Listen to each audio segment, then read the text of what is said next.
లక్ష్మి గారు రచించిన ప్రేమమూర్తి ఆఖరి భాగానికి స్వాగతం. చాలా గుండెల్ని బరువెక్కించే స్టోరీ కదా. సరే, ఇంకొక మంచి నవలతో మళ్ళీ కలుసుకుందాం. Thank you friends. తండ్రికి కులాసాగా ఉంది కదా అని రోజా సాయంత్రం వరకు ఇంట్లో ఉన్నది. ఫ్రెండ్ అర్జెంటుగా రమ్మని ఫోన్ చేస్తే వెళ్ళింది. రోజా వెళుతుంటే ప్రదీప్ అన్నాడు, ఈరోజు ఇంట్లో ఉండకూడదు అని. డాడీకి చెప్పాను, అయినా తొందరగానే వస్తాను. మా డాడీ గురించి నాకు బాధ లేదా అంది. ప్రదీప్ ఇంకేమీ మాట్లాడలేదు. రాత్రి 8 గంటలవుతుంటే ఆయన ఏదో చెప్తున్నవాడు ఓ పక్కకి ఒరిగిపోసాగాడు. నోటి నుండి ఓ పక్కన నురగలా కారసాగింది. ప్రదీప్ పరుగులు వెళ్ళి డాక్టర్కి ఫోన్ చేసి 2 అంగల్లో ఆయన దగ్గరికి వచ్చాడు. ఆయన ప్రదీప్కి ఏదో చెప్పాలని తాపత్రయపడుతున్నాడు. మూతి ఓ పక్కకి పోతోంది. ఎడమ చేయి ఎత్తేదో సంజ్ఞ చేశాడు. ఆయన చూపులు అగాధంలోకి పడిపోయిన వాడి చూపుల్లా ఉన్నాయి. ప్రదీప్కి కాళ్ళు చేతులు ఆడలేదు. అతని కాళ్ళు విపరీతంగా వణుకుతున్నాయి. ఒళ్ళంతా చెమట పట్టసాగింది. డాక్టర్ గారు వచ్చారు. సామమూర్తిని పరీక్ష చేశారు. ప్రదీప్ కేసు తిరుగుతూ రోజా ఏది అన్నాడు. ఫ్రెండ్ దగ్గరికి వెళ్ళింది. ఫోన్ చెయ్యి. అయోమయంగా చూశాడు ప్రదీప్. ప్రదీప్ గుర్తు చేస్తున్నట్లుగా అన్నాడు. ప్రదీప్ తనకి తెలుసున్న 4-5 నెంబర్లు చేశాడు. ఎవరింట్లోనూ లేదు. ఇద్దరు అసలు ఫోనే ఎత్తలేదు. అదే మాట డాక్టర్కి చెప్పాడు.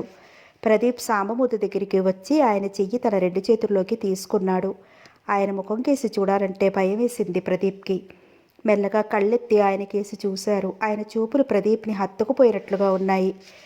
ఆ కళ్ళు ఎటూ కదలలేదు. డాక్టర్ ప్రదీప్ భుజం మీద చెయ్యి వేసి సానుభూతిగా నొక్కాడు. ప్రదీప్ వెర్రివాడిలా మామగారి కేసి అలాగే చూస్తూ కూర్చున్నాడు. నాకు మాట ఇచ్చావు, మర్చిపోకు అన్నట్టు ఉన్నాయి ఆ చూపులు చూస్తుంటే కడుపులో తేవినట్లయింది ప్రదీప్కి. డాక్టర్ ఎవరెవరికో ఫోన్లు చేస్తున్నాడు. ఇవేమీ ప్రదీప్కి చెవిన పడటం లేదు. రోజా గురించి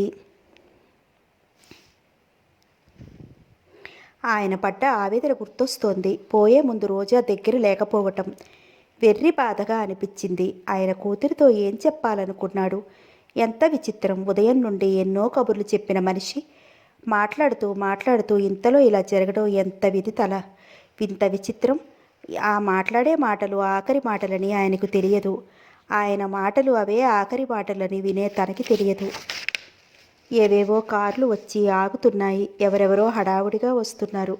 అదిగో అమ్మాయి గారు వచ్చారు, రావమ్మ ఏడుపు గొంతుకతో అంటూ వెళ్ళటం వినపడి ఒక్క ఉదుటిన ప్రదీప్ లేచి నిలబడ్డాడు. వచ్చారా అమ్మా? రావమ్మ ఏడుస్తూ అంటోంది. ఏమైంది? ఆదుర్దాగా అంటూ రోజా ఎవరో చేయి పట్టుకోబోయినా విదిలించుకుని పరుగున లోపలికి వస్తోంది. గదిలోకి వస్తూనే డాడీ, డాక్టర్, ఏమైంది, ఏమిటి అంటూ వస్తున్న రోజాని ప్రదీప్ పడిపోకుండా పొదివి పట్టుకున్నాడు. అతని గొంతు పెగలడం లేదు. ఏదో మాట్లాడలేకపోతున్నాడు. ప్రదీప్ను తోసేసి తండ్రి మంచం దగ్గరికి వచ్చింది. తండ్రి తనకేసే చూస్తున్నట్లు అనిపించింది. డాడీ ఏడుపు గొంతుకుతో అంటూ ఒంటి మీద చెయ్యి వేస్తూ కెవ్వుమంది. ఆ తర్వాత ఓ పక్కకి పడిపోయింది. ప్రదీప్ రోజాని 2 చేతుల మధ్య ఎత్తి తీసుకెళ్లి మంచం మీద పడుకోబెట్టాడు. డాక్టర్ దగ్గరకు వచ్చాడు. రావమ్మ గబగబా వెళ్ళి నీళ్లు తీసుకొచ్చింది. ఉపచారాలు చేయగా కొంతసేపటికి తేరుకుంది రోజా. తెలివి రాగానే రోజాని ఎవరూ పట్టుకోలేకపోయారు. తండ్రి శవం మీద పడి హృదయ విదారకంగా ఏడుస్తోంది. ప్రదీప్ వెళ్ళి రోజాని యువతలకి తీయబోయాడు. డాక్టర్ ప్రదీప్ భుజం మెల్లగా తట్టాడు, ఆగమన్నట్లు. ప్రదీప్ ఆగిపోయాడు. రోజా అలా ఏడుస్తుంటే భరించలేకపోయాడు. తర్వాత డాక్టర్ రోజా దగ్గరికి వెళ్ళి మెల్లగా భుజం మీద చెయ్యి వేశాడు. రోజా, డాడీ ఎంత గొప్ప అదృష్టవంతులో తెలుసా? ఆయన ముఖం చూడు, ఆ చూపులు ఎంత ప్రశాంతంగా ఉన్నాయో చూడు. ఆయనకేమిటమ్మా, పెద్ద ఆయన దర్జాగా బ్రతికారు, దర్జాగా వెళ్ళిపోయారు. తండ్రి ఎన్నాళ్ళైనా ఉండాలనే ఉంటుంది. నువ్వు ధైర్యంగా ఉండాలి. అప్పుడే డాడీ ఆత్మకి శాంతి కలుగుతుంది ఓదారుస్తున్నట్లుగా అని ఆయన పక్కనే ఉన్న భార్య కేసి చూశాడు. ఆయన భార్య రోజాని భుజాలు పట్టుకుని మెల్లగా యువతలకి తీసుకువచ్చింది. కాసేపటికి ఇంటి నిండా ఇసుకేస్తే రాలినట్టుగా వచ్చేశారు జనం. రోజా ఫ్రెండ్స్ అందరూ వచ్చి సానుభూతి వ్యక్తపరిచారు. ఏడిచి రోజా కళ్ళు ముఖం ఉప్పాయి. ప్రదీప్ తల్లిదండ్రులు వచ్చారు. వర్మ కుటుంబం వచ్చింది. వర్మ దగ్గరుండి అన్నీ తనే పెద్దలా చేయించాడు. తండ్రి శవం లేచేసరికి రోజాని ఎవరూ పట్టుకోలేకపోయారు. రోజా అలా ఏడుస్తుంటే అందరి గుండెలు బరువుగా అయ్యాయి. దహన సంస్కారం అయ్యింది. కర్మకాండ కూడా ముగిసింది. వర్మ దంపతులు రోజాని కంటికి రెప్పలా చూసుకుంటున్నారు. ప్రదీప్ తల్లిదండ్రులు పరాయి వారిలా ఉండాల్సి వచ్చింది. రుక్మిణమ్మ కోడల దగ్గరికి రాబోతుంటే రత్నమాల తనే గబగబా రోజా దగ్గరికి వచ్చేసింది. రోజా బాధ తను చూడలేనట్టు తెగ బాధపడిపోతూ చాటును శుభ్రంగా తినేస్తూ రోజాతో నువ్వు తినకపోతే నేను తినను అనేది. నేనంటే వీళ్ళకి ఎంత ఆపేక్ష అని అంత బాధలో ఉన్న రోజా నమ్మింది. రుక్మిణమ్మకి అభిమానించడమే తెలుసు కానీ నటన తెలియదు. పోనీలే కోడలు కొంచెం తేరుకుంది కదా అని సంతోషించేది. శివరామకృష్ణయ్యకి వాళ్ళ పెత్తనం నచ్చక ఒళ్ళు మండేది. కొడుకు కూడా వాళ్ళని అలా వదిలేశాడేమిటని లోపల చాలా బాధపడ్డాడు.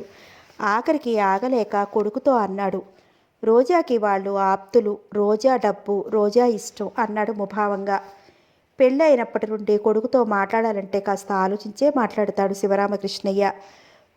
ప్రదీప్ అలా ముభావంగా మాట్లాడేసరికి ఇష్టం లేకపోయినా చేసేది లేక నోరు మూసుకున్నాడు. 10 రోజులయ్యాక రోజాతో ఇంక మేము వెళ్తామమ్మా రోజా అన్నాడు శివరామకృష్ణయ్య. రోజా మంచిది అంది వెంటనే. ఆయన ముఖం వెలవెలపోయింది. ఆయనకి కోడల మీద ఆగ్రహం కలిగింది కానీ ఏమీ చెయ్యలేక మనసులోనే పళ్ళు నూరుకున్నాడు. అంత క్రితం వర్మ ఇంక మేము వెళ్తాను రోజా, ఎన్నాళ్ళున్నా నీ బాధ తీర్చలేంగా అంటే అప్పుడే వెళ్తారా అంకుల్, నన్ను ఒంటరిగా వదిలి అంది. అమ్మాయి అలా దేవుళ్ళు ఆడుతుంటే అలా అంటారేమిటండి? రత్నమాల మందలిప్పుగా అంది. మీరు వెళ్ళినా ఇప్పుడు అక్కయ్యని విడిచి నేను రాను నాన్న అంది సౌభాగ్యం. అమ్మాయిని ఇలా వదిలి వెళ్ళడం ఇష్టం లేదన్నాడు వర్మ. ఇప్పుడు తను వెళ్తానంటే సరే అంది. స్నేహితుల పాటి అత్తమామలు చెయ్యలేదు. మనసులోనే ఉడుక్కున్నాడు. గట్టిగా పైకనే ధైర్యం లేదు.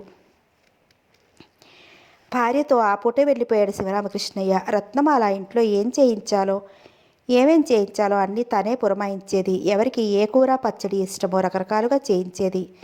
రావమ్మతో వాళ్ళ ఇంట్లో ఎవరెవరికి ఎలా చేయిస్తుందో, ఇంటికి వచ్చిన వారికి కూడా వాళ్ళకి ఏది ఇష్టమో అడిగి తెలుసుకుని ఎలా చేయిస్తుందో చెప్పేది. రత్నమాల చెప్పే రకాలు వింటే కళ్ళు తిరిగేవి. ఎవరినో విందుకు పిలిచినట్లుగా ఆర్పాటుగా చేయించేది. సౌభాగ్యం రత్నమాల తినడమే పని అన్నట్టుగా తినేవారు. వాళ్ళకెప్పుడూ అభిమాన నటులు నటించే సినిమాలు చూడడం, హాయిగా తిరిగి కూర్చోవడం, ఇంకా దేని మీద సరదా లేదు వాళ్ళకి. ప్రదీప్కి ఏం కావలసి వచ్చినా రత్నమాల సౌభాగ్యాన్ని పిలిచి అతనికి కావలసింది పంపేది. రోజా వినేటట్టు అక్కయ్య దుఃఖంలో ఉంది, నువ్వు అక్కయ్యకి బాధ పోగొట్టాలే, అన్నీ అక్కయ్య ఏం చూసుకుంటుంది అనేది. రోజా మీద ఎంతో అభిమానం ఉన్నదానిలా. ఇలాంటి టైంలో వీడు లేకపోతే ఏమయ్యేదాన్ని భయంగా అనుకునేది రోజా. ప్రదీప్ రోజాతో ఎంత అభిమానంగా మాట్లాడినా అతని అభిమానాన్ని రోజా గ్రహించేది కాదు, లెక్క చేసేది కాదు. తనంటే వర్మకి రత్నమాలకే అభిమానం ఉంది అనుకునేది. రోజా తనని లెక్క చేయకపోయినా బాధపడేవాడు కాదు కానీ సౌభాగ్యం తనకు కావలసిన పనులు చేస్తుంటే సహించలేకపోయేవాడు. రోజాకి ఈ మాత్రం బుద్ధి లేదనుకునేవాడు పళ్ళబిగువున. రోజా ఫ్రెండ్స్ ఎవరో ఒకరు వస్తూ ఉండేవారు. వాళ్ళందరికీ రత్నమాల అప్పటికప్పుడు టిఫిన్ చేయించి పెట్టేది. రోజా గురించి అభిమానంగా చెప్పేది. రోజా దుఃఖం వస్తే కడుపు తరుక్కుపోతుందని దుఃఖంలో చెప్పేది. ఆవిడలా అన్నప్పుడు రోజాకి దుఃఖం ఆగేది కాదు. పిచ్చిపిల్ల ఊరుకో, ఏడిస్తే పోయిన వాళ్ళు వస్తారా అని లాలించేది. రోజా ఇలా ఇంట్లో కూర్చుంటే మరీ బెంగగా అనిపిస్తుంది, కాస్త బయటికి వచ్చావంటే కాస్త మనసు తేలికపడుతుంది అన్నారు ఫ్రెండ్స్. అవును రోజా, ఇలా ఇంట్లో కూర్చుంటే ఆయన జ్ఞాపకాలు నిన్ను వదలవు. వాళ్ళు చెప్పినట్టు కాస్త అటు ఇటు తిరిగి వస్తూ ఉండు రత్నమాల వెంటనే అంది. నాకు ఎక్కడికి వెళ్ళాలని లేదు అంది రోజా మెల్లగా. అలా దిగులుగా కూర్చుంటే మంచం పడతావు. అప్పుడు ఆ లోకంలో ఉన్న మీ నాన్న ఎంత తల్లడిల్లిపోతాడో ఆలోచించు రోజాతో అని మళ్ళీ రోజా ఫ్రెండ్స్ కేసి తిరుగుతూ అంది. ఏమో, మీ ఫ్రెండ్ని మీరే మార్చాలి, ఆ బాధ నుండి కోలుకునేలా చెయ్యాలి. ఏ గ్రహపు పిల్లలా ఉన్నామందుకు, విగ్రహ పుష్టిలల్లా ఉన్నాం ఎందుకు? ఏమీ చేయలేకపోతున్నాం. పిల్లని ఇంత బాధలో వదిలి వెళ్ళలేకపోతున్నాం. రత్నమాల కళ్ళు ఒత్తుకుంది. అవును రోజా, ఆంటీ చెప్పిందే కరెక్టు. ఈ ఇంట్లో కూర్చుంటే పిచ్చి ఎక్కువ ఉంది. నువ్వు బయట తిరుగుతూ ఉంటే మనసు కాస్త తేరుకుంటుంది. ఇలా ఇంట్లో కూర్చుని ఆలోచిస్తే పిచ్చి ఎక్కుతుంది. బయలుదేరు అంటూ తొందర చేశారు. వెళ్ళు రోజా, అలా వాళ్ళతో కాసేపు తిరిగిరా అంది రత్నమాల. అమ్మా నే సౌభాగ్యం ఏదో అనబోయింది. రత్నమాల కూతురు కాలు తొక్కింది. సౌభాగ్యం నోరు మూసుకుంది. రోజా వాళ్ళతో వెళ్ళిపోయింది. వాళ్ళు వెళ్ళాక కూతురి పుక్క పుడిచింది. నువ్వెందుకు వాళ్ళతో? ఇప్పుడు చెప్తున్నాను, ఇంకెప్పుడు రోజాతో వెళ్తారనే మాట అనకు, తెలిసిందా? సరే అంది సౌభాగ్యం పుంగముద్ది పెట్టి. ప్రదీప్ ఫోన్ చేశాడు. రత్నమాల ఎత్తింది. రోజాని పిలవండి అన్నాడు కొంచెం విసుగ్గా. అదేమిటో తెలుసుకోవాలనిపించింది రత్నమాలకి. బాత్రూంలో ఉంది చెప్పు అంది. అతను 2 క్షణాలు తటపటాయించినట్టు ఆగి మళ్ళీ అంతలో ఏమనుకున్నాడో, నేను 5:30కి వస్తున్నాను, రవీంద్ర భారతికి వెళ్ళాలి, తయారుగా ఉండమనండి అనేసి ఫోన్ పెట్టేశాడు. రత్నమాల మనసు సంతోషంతో పొంగిపోయింది. గబగబా కూతుర్ని అలంకరించింది. లక్ష్మీదేవిలా ఉన్నావు అంటూ బెటికను విరిచి, కాస్త తెలివిగా మాట్లాడాలి, ఎవరితోనైనా సరే, అన్నీ ఎక్కడ చెప్పగలను అంది. ప్రదీప్ వచ్చాడు. అతడు తిన్నగా గదిలోకి వెళ్ళాడు. 5 నిమిషాలు చూసి రోజా అని పిలిచాడు. అతని పిలుపుకి జవాబుగా సౌభాగ్యం ట్రేలో టిఫిను కాఫీ సరంజామాతో వచ్చింది. సౌభాగ్యాన్ని చూస్తూనే అతని ముఖం చిట్లిచ్చాడు. రోజా ఏది? కనుబొమ్మలు ముడిచే అడిగాడు. అక్కయ్య ఫ్రెండ్స్ వస్తే వెళ్ళింది. ట్రే టీపాయ్ మీద పెడుతూ అంది. మీరెందుకు తీసుకొచ్చారు? రంగా ఏమయ్యాడు? అతని కంఠంలో విసుగు స్పష్టంగా తెలుస్తోంది. ఇంట్లో మేమంతా ఉండగా పనివాళ్ళు తేవడం ఏమిటి? పళ్ళన్ని బయటపెట్టి నవ్వింది. అతను విసుగ్గా ముఖం తిప్పుకునేంతలో, అక్కయ్య కన్నా 2 ఏళ్ళు చిన్నదాన్ని నన్ను ఏమండి అంటారేమిటి? చిన్నవాడని అలా మన్నించకూడదు, ఆయుక్షీణం. కళ్ళు విప్పుతూ అని సిగ్గుగా నవ్వింది. వీడ వరస చూస్తుంటే అతనికి కంపరం పుట్టసాగింది. ఓ పట్టాని ఎవరూ నచ్చని రోజాకి వీళ్ళెలా నచ్చారో అసలు అర్థం కావడం లేదు. తను ప్రోగ్రాంకి వెళ్ళాలని తయారుగా ఉండమని ఫోన్ చేస్తే తన ఫ్రెండ్స్తో వెళ్ళిపోయింది. రోజా ఎలా ప్రవర్తించినా తండ్రి పోయిన దుఃఖం నుండి కోలుకునేలా చేద్దామని తను అంత బాధపడుతుంటే, రోజాకి వర్మ కుటుంబం ఫ్రెండ్స్ ఎక్కువ. సౌభాగ్యం అక్కడే నిలబడింది. మీరు వెళ్ళండి, నేను తర్వాత తీసుకుంటాను, ఇటు తిరగకుండానే అన్నాడు. కానీ సౌభాగ్యం కదలలేదు, అలాగే నిలబడింది. అతను ఇటు తిరిగాడు. బావా, పమిటి కొంగు వేలిని చుట్టుకుంటూ అంది. అతను అలాగే నిలబడ్డాడు. బావా, నేనంటే కోపమా? అదోలా చూస్తూ అడిగింది. ఎందుకు కోపం? అలా నిలబడే అడిగాడు. మరి ఎప్పుడు నేను వచ్చినా మాట్లాడవే? అతను మాట్లాడలేదు. ఇదంతా తల్లి వెనకాలండి చేయిస్తోందని అనుకున్నాడు. అక్కయ్య, నువ్వు ఎక్కడికైనా వెళ్ళాలనుకున్నారా? అన్నాడు. మరి ఇప్పుడు అక్కయ్య లేదుగా, ఈ టిక్కెట్లు ఏం చేస్తావు? ఓరగా చూస్తూ అడిగింది. అతను వెంటనే కార్డు టేబుల్ మీద పెడుతూ అన్నాడు. మీ అమ్మగారు మీరు వెళ్ళండి అనేసి బయటికి వెళ్ళిపోయాడు. అతను అలా వెళ్ళేసరికి నీరసం వచ్చేసినట్టయింది. వెర్రి కోపం కూడా వచ్చింది. తల్లి మీద ఎగిరిపడింది. ఆ తర్వాత ఏడుస్తూ పడుకుంది. సౌభాగ్యం ఏడవటం మొదలు పెడితే ఓ పట్టాన ఊరుకోదు. అలా విడవకుండా ఏడిస్తే రత్నమాలకి భయం. ఎంతసేపో ప్రతిమాలింది తల్లి. నేనంటే బావకి అసహ్యం. ఎందుకు? నేనేం చేశాను? కుప్పెళ్లతో దిండు మీద కొడుతూ ఏడుస్తూ అంది. నువ్వంటే బావకి ఎంతో ఇష్టం. అక్కయ్య ఏమంటుందోనని భయం, అంతే. అలా 2-3 సార్లు కోపంగా ఉంటాడు, తర్వాత మంచిగా మాట్లాడతాడు, లాలింపుగా అంది. ఆ మాటతో సౌభాగ్యం సర్దుకుంది. ప్రదీప్ బయటికి వెళ్లే ముందు రంగాన్ని పిలిచి గట్టిగా కేకలేశాడు. అన్ని పనులు వాళ్లే చేసుకుంటున్నారుగా, ఇంక నువ్వెందుకు? రేపు అమ్మగారితో చెప్తాను, మీ ఇంటికి వెళ్ళి రెస్ట్ తీసుకో అన్నాడు. రంగా కాళ్ళు పట్టుకున్నంత పనిచేశాడు. ఏడుపు గొంతుకుతో తన అవస్థ అంతా చెప్పాడు. రత్నమాల సౌభాగ్యం తనని ఏం చేయబోయినా చెయ్యనేయటం లేదని, తను ఏదైనా చెప్పబోతే కళ్ళెర చేసి కసురుకుంటున్నారని, వాళ్ళంటే రోజా అమ్మగారికి ఇష్టంగా ఉంటున్నారు, అమ్మగారికి తన మీద ఏం చెప్తారోనని భయపడి వాళ్ళు చెప్పినట్టే వింటున్నారని చెప్పాడు. అతను దీర్ఘంగా నిట్టూర్చాడు. ఆ రాత్రి రోజా 10 గంటలకి వచ్చింది. రోజు కన్నా ముఖం కాస్త తేటగా ఉంది. రోజా రాగానే రత్నమాల భోజనానికి రా రోజా అంది. నా భోజనం అయిందా ఆంటీ అంది. అయ్యో, నీ భోజనం అయిపోయిందా? అక్కయ్య వస్తే గాని తిననని సౌభాగ్యం తినకుండా కూర్చుంది అని. పోనీలే, నీ మనసు కుదురు పడితే మాకు అదే 10,000 అంది. రోజా 2-3 నిమిషాలు అక్కడ నిలబడి గదిలోకి వెళ్ళిపోయింది. బట్టలు కూడా మార్చుకోకుండా పడుకుంది. కాస్త మనసు తేలిగ్గా ఉన్న రోజాకి వెంటనే నిద్ర పట్టేసింది. 10:30కి ప్రదీప్ వచ్చాడు. రోజా నిద్రపోతోంది. ముఖం ప్రశాంతంగా కనపడింది. అతను తేలిగ్గా గాలి పీల్చుకున్నాడు. తండ్రి పోయాక రోజాని చూస్తే అతనికి భయం వేసింది. ఎంత ఫ్రెండ్స్తో రోజంతా తిరిగినా ఇంటికి వచ్చేసరికి తండ్రి అభిమానంగా అపురూపంగా చూసుకునేవాడు. తండ్రి ఎక్కడికి వెళ్ళినా కూడా తీసుకువెళ్ళేవాడు. ఇంకా ఆ తండ్రి కనపడడు అంటే తట్టుకోలేకపోయింది. సాంబమూర్తి కూతురి బాధ్యత ప్రదీప్ మీద పెట్టాడు. ఆయన చనిపోయే ముందు చెప్పిన మాటలు అతను మర్చిపోలేదు. రోజాని ఓదారుద్దామన్నా, కాస్త అటు ఇటు తిప్పి ఆ బాధ పోగొడదామన్నా రోజా ప్రదీప్ మాటలను లెక్క చేయలేదు. అతని మంచి మనసును, అభిమానాన్ని అర్థం చేసుకోలేదు. రోజాకి వర్మ మాటలు, రత్నమాల మాటలు నచ్చుతాయి. వర్మ పని ఉందని ఊరు వెళుతూ ఉంటాడు. వర్మ వచ్చాక రత్నమాల ఇక్కడి సంగతులు చెప్పి ఇన్నాళ్ళు ఎక్కడ తిరిగాడో ఆరా పెడుతుంది. ఆవిడికి నమ్మకం కలగకపోతే భర్తని 90 ఆరాలు పెడుతుంది. ఇద్దరూ దెబ్బలాడుకుంటారు. వాళ్ళు ఇంకా వెళతామని మళ్ళీ అన్నారు. రోజా ఇంకా కొన్ని రోజులు ఉండమంది. రోజా అభిప్రాయం వాళ్ళు తిండికి లేక ఉండలేదు, తన మీద అభిమానంతో ఉన్నారు అనుకుంటుంది. అదే ప్రదీప్ తల్లిదండ్రులైతే ఇక్కడ అన్ని సౌకర్యాలు ఉన్నందుకే వాళ్ళంత తాపత్రయపడుతున్నారని అనుకుంది. కానీ వర్మ వాళ్ళు తన కొంప ముంచడానికే ఎసరు పెడుతున్నారని అనుకోలేదు. ఇంకోసారి ప్రదీప్ ఇలాగే రోజాకి ఫోన్ చేశాడు. అప్పుడు నిజంగా రోజా బాత్రూంలో ఉంది. రత్నమాల అదే చెప్పింది. రోజాని ఎక్కడికి వెళ్ళనివ్వద్దని తను ఓ గంటలో వస్తానని చెప్పాడు. రత్నమాల సరే అంది. రోజాకి ఈ విషయం చెప్పలేదు. రోజా డ్రెస్ అయ్యి వెళ్ళిపోయింది. ప్రదీప్ వచ్చాడు. అతను తిన్నగా గదిలోకి వచ్చాడు. సౌభాగ్యం రోజా జాకెట్టు చీర కట్టుకుని రోజా కట్టుకున్నట్లుగానే జుట్టంతా వెనక్కి వదిలేసి క్లిప్పు పెట్టుకుంది. అచ్చంగా రోజా ఎలా పమిట జార్చి నుంచుందో సరిగ్గా అలాగే నిలబడింది బట్టల స్టాండ్ దగ్గర. గదిలో లైట్ వేసుకోలేదు. రోజా రక్త కన్నీరు నాటకం చూడాలని అది వరకు చాలాసార్లు అన్నావు కదా, టికెట్లు రిజర్వ్ చేయించానంటూ దగ్గరగా వెళ్ళాడు. సౌభాగ్యం ఊపిరి బిగబట్టి నిలబడింది. రోజా ఇంకా గంట టైం ఉంది, కాసేపు అలా తిరిగి వెళ్ళొచ్చు, ఇప్పుడే బయలుదేరదామా లేకపోతే ఒక అరగంట పోయిగా బయలుదేరదామా అంటూ భుజం మీద చెయ్యి వేశాడు. సౌభాగ్యం ఒళ్ళు జల్లుమంది. ఆ చెయ్యి అలాగే పట్టి ఆపేయాలనిపించింది. చివ్వును ఇటు తిరిగింది. ఆ కళ్ళల్లో కోటి కాంతులు వెదజల్లుతున్నాయి. అదిరిపడ్డాడు ప్రదీప్. చెప్పును వెనక్కి వచ్చేశాడు. మీరా సారీ గబగబా అనేశాడు. కొద్ది క్షణాల్లోనే నుదుటి చెమట పట్టేసింది. ఇందులో సారీ చెప్పాల్సిందే ఉంది, ఈ చీర కట్టుకుంటే అక్కయ్యలాగే ఉన్నానా? ప్రదీప్ కళ్ళల్లోకి చూస్తూ అడిగింది. మీరు ఈ గదిలోకి ఎందుకు వచ్చారు? ముందు మీరు వెళ్ళిపోండి కరుగ్గా అన్నాడు. ఏ రాకూడదా? అక్కయ్య సొంత ఇల్లులా తిరగమంది. అక్కయ్యకి లేని అభ్యంతరం మధ్య మీకెందుకు? అతని చెయ్యి పట్టుకోబోయింది. అతని చెయ్యి విదిలించుకుని బయటకు వచ్చేశాడు. చిచి, రోజాకి బుద్ధి లేదు, అభిమానించేవాళ్ళని గౌరవించదు, ఇలాంటి దుష్టుల్ని నమ్మి ఇంట్లో ఉంచుకుంటుంది.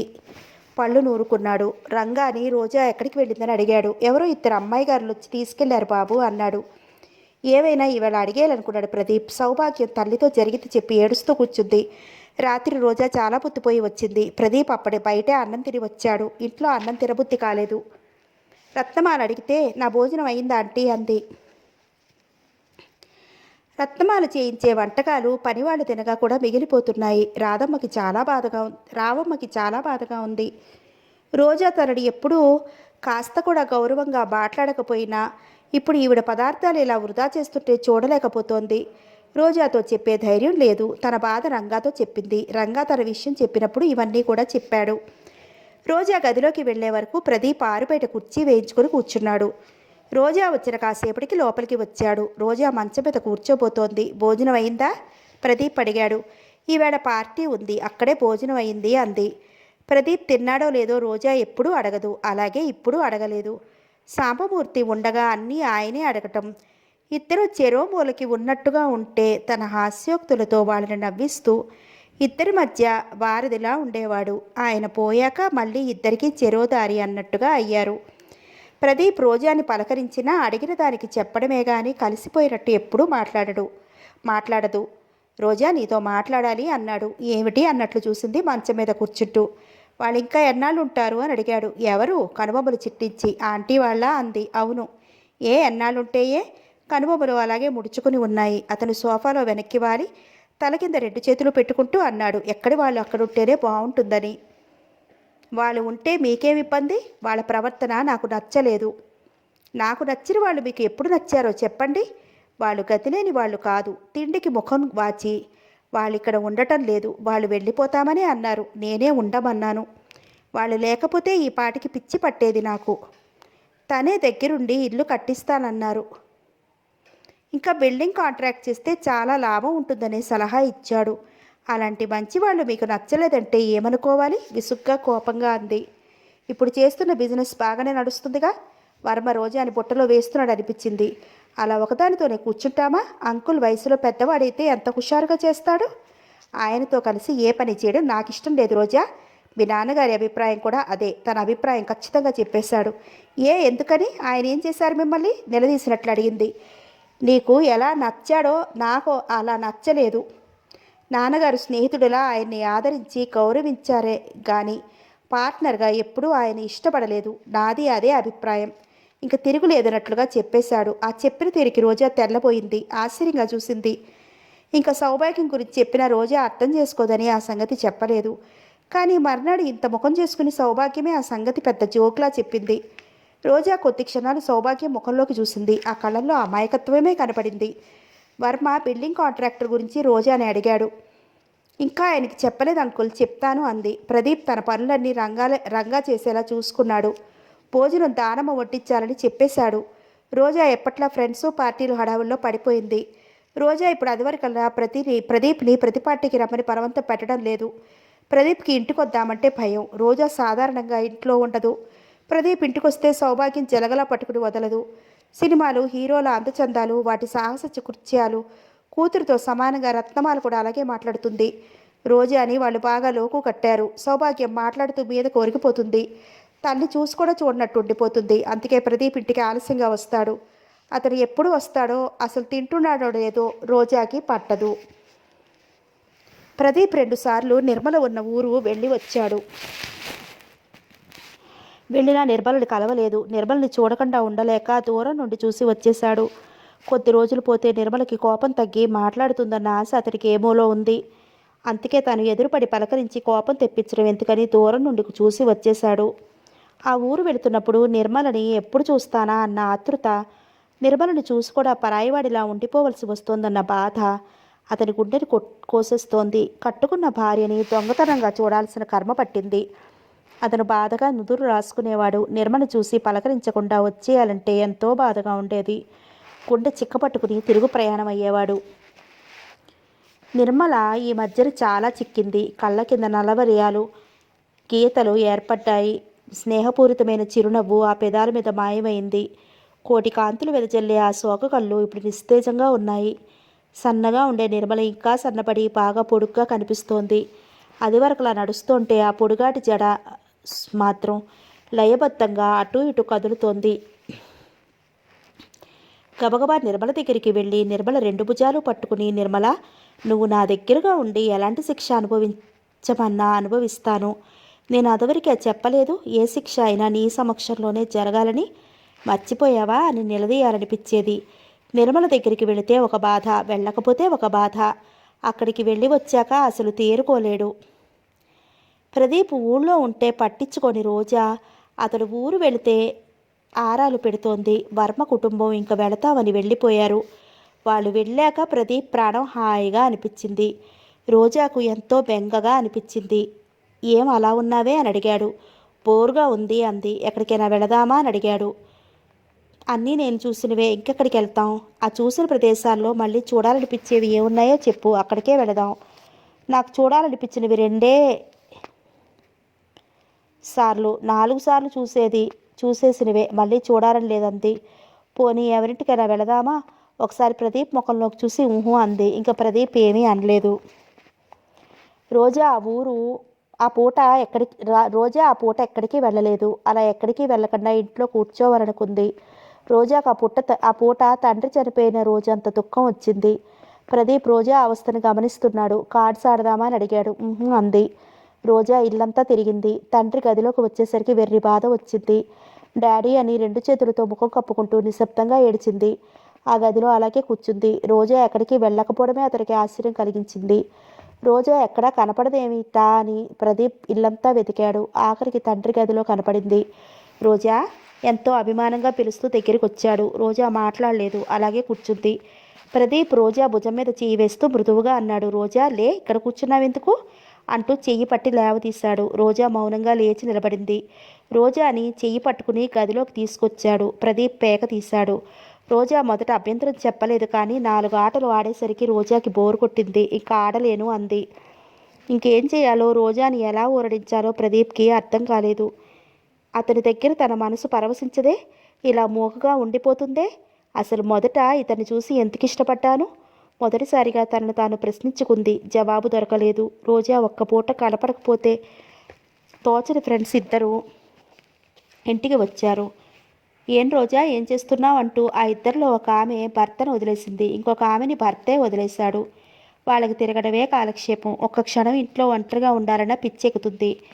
వాళ్ళని చూడగానే రోజాలో సంతోషం వెల్లువలా పొంగింది. హాయ్ సుజా,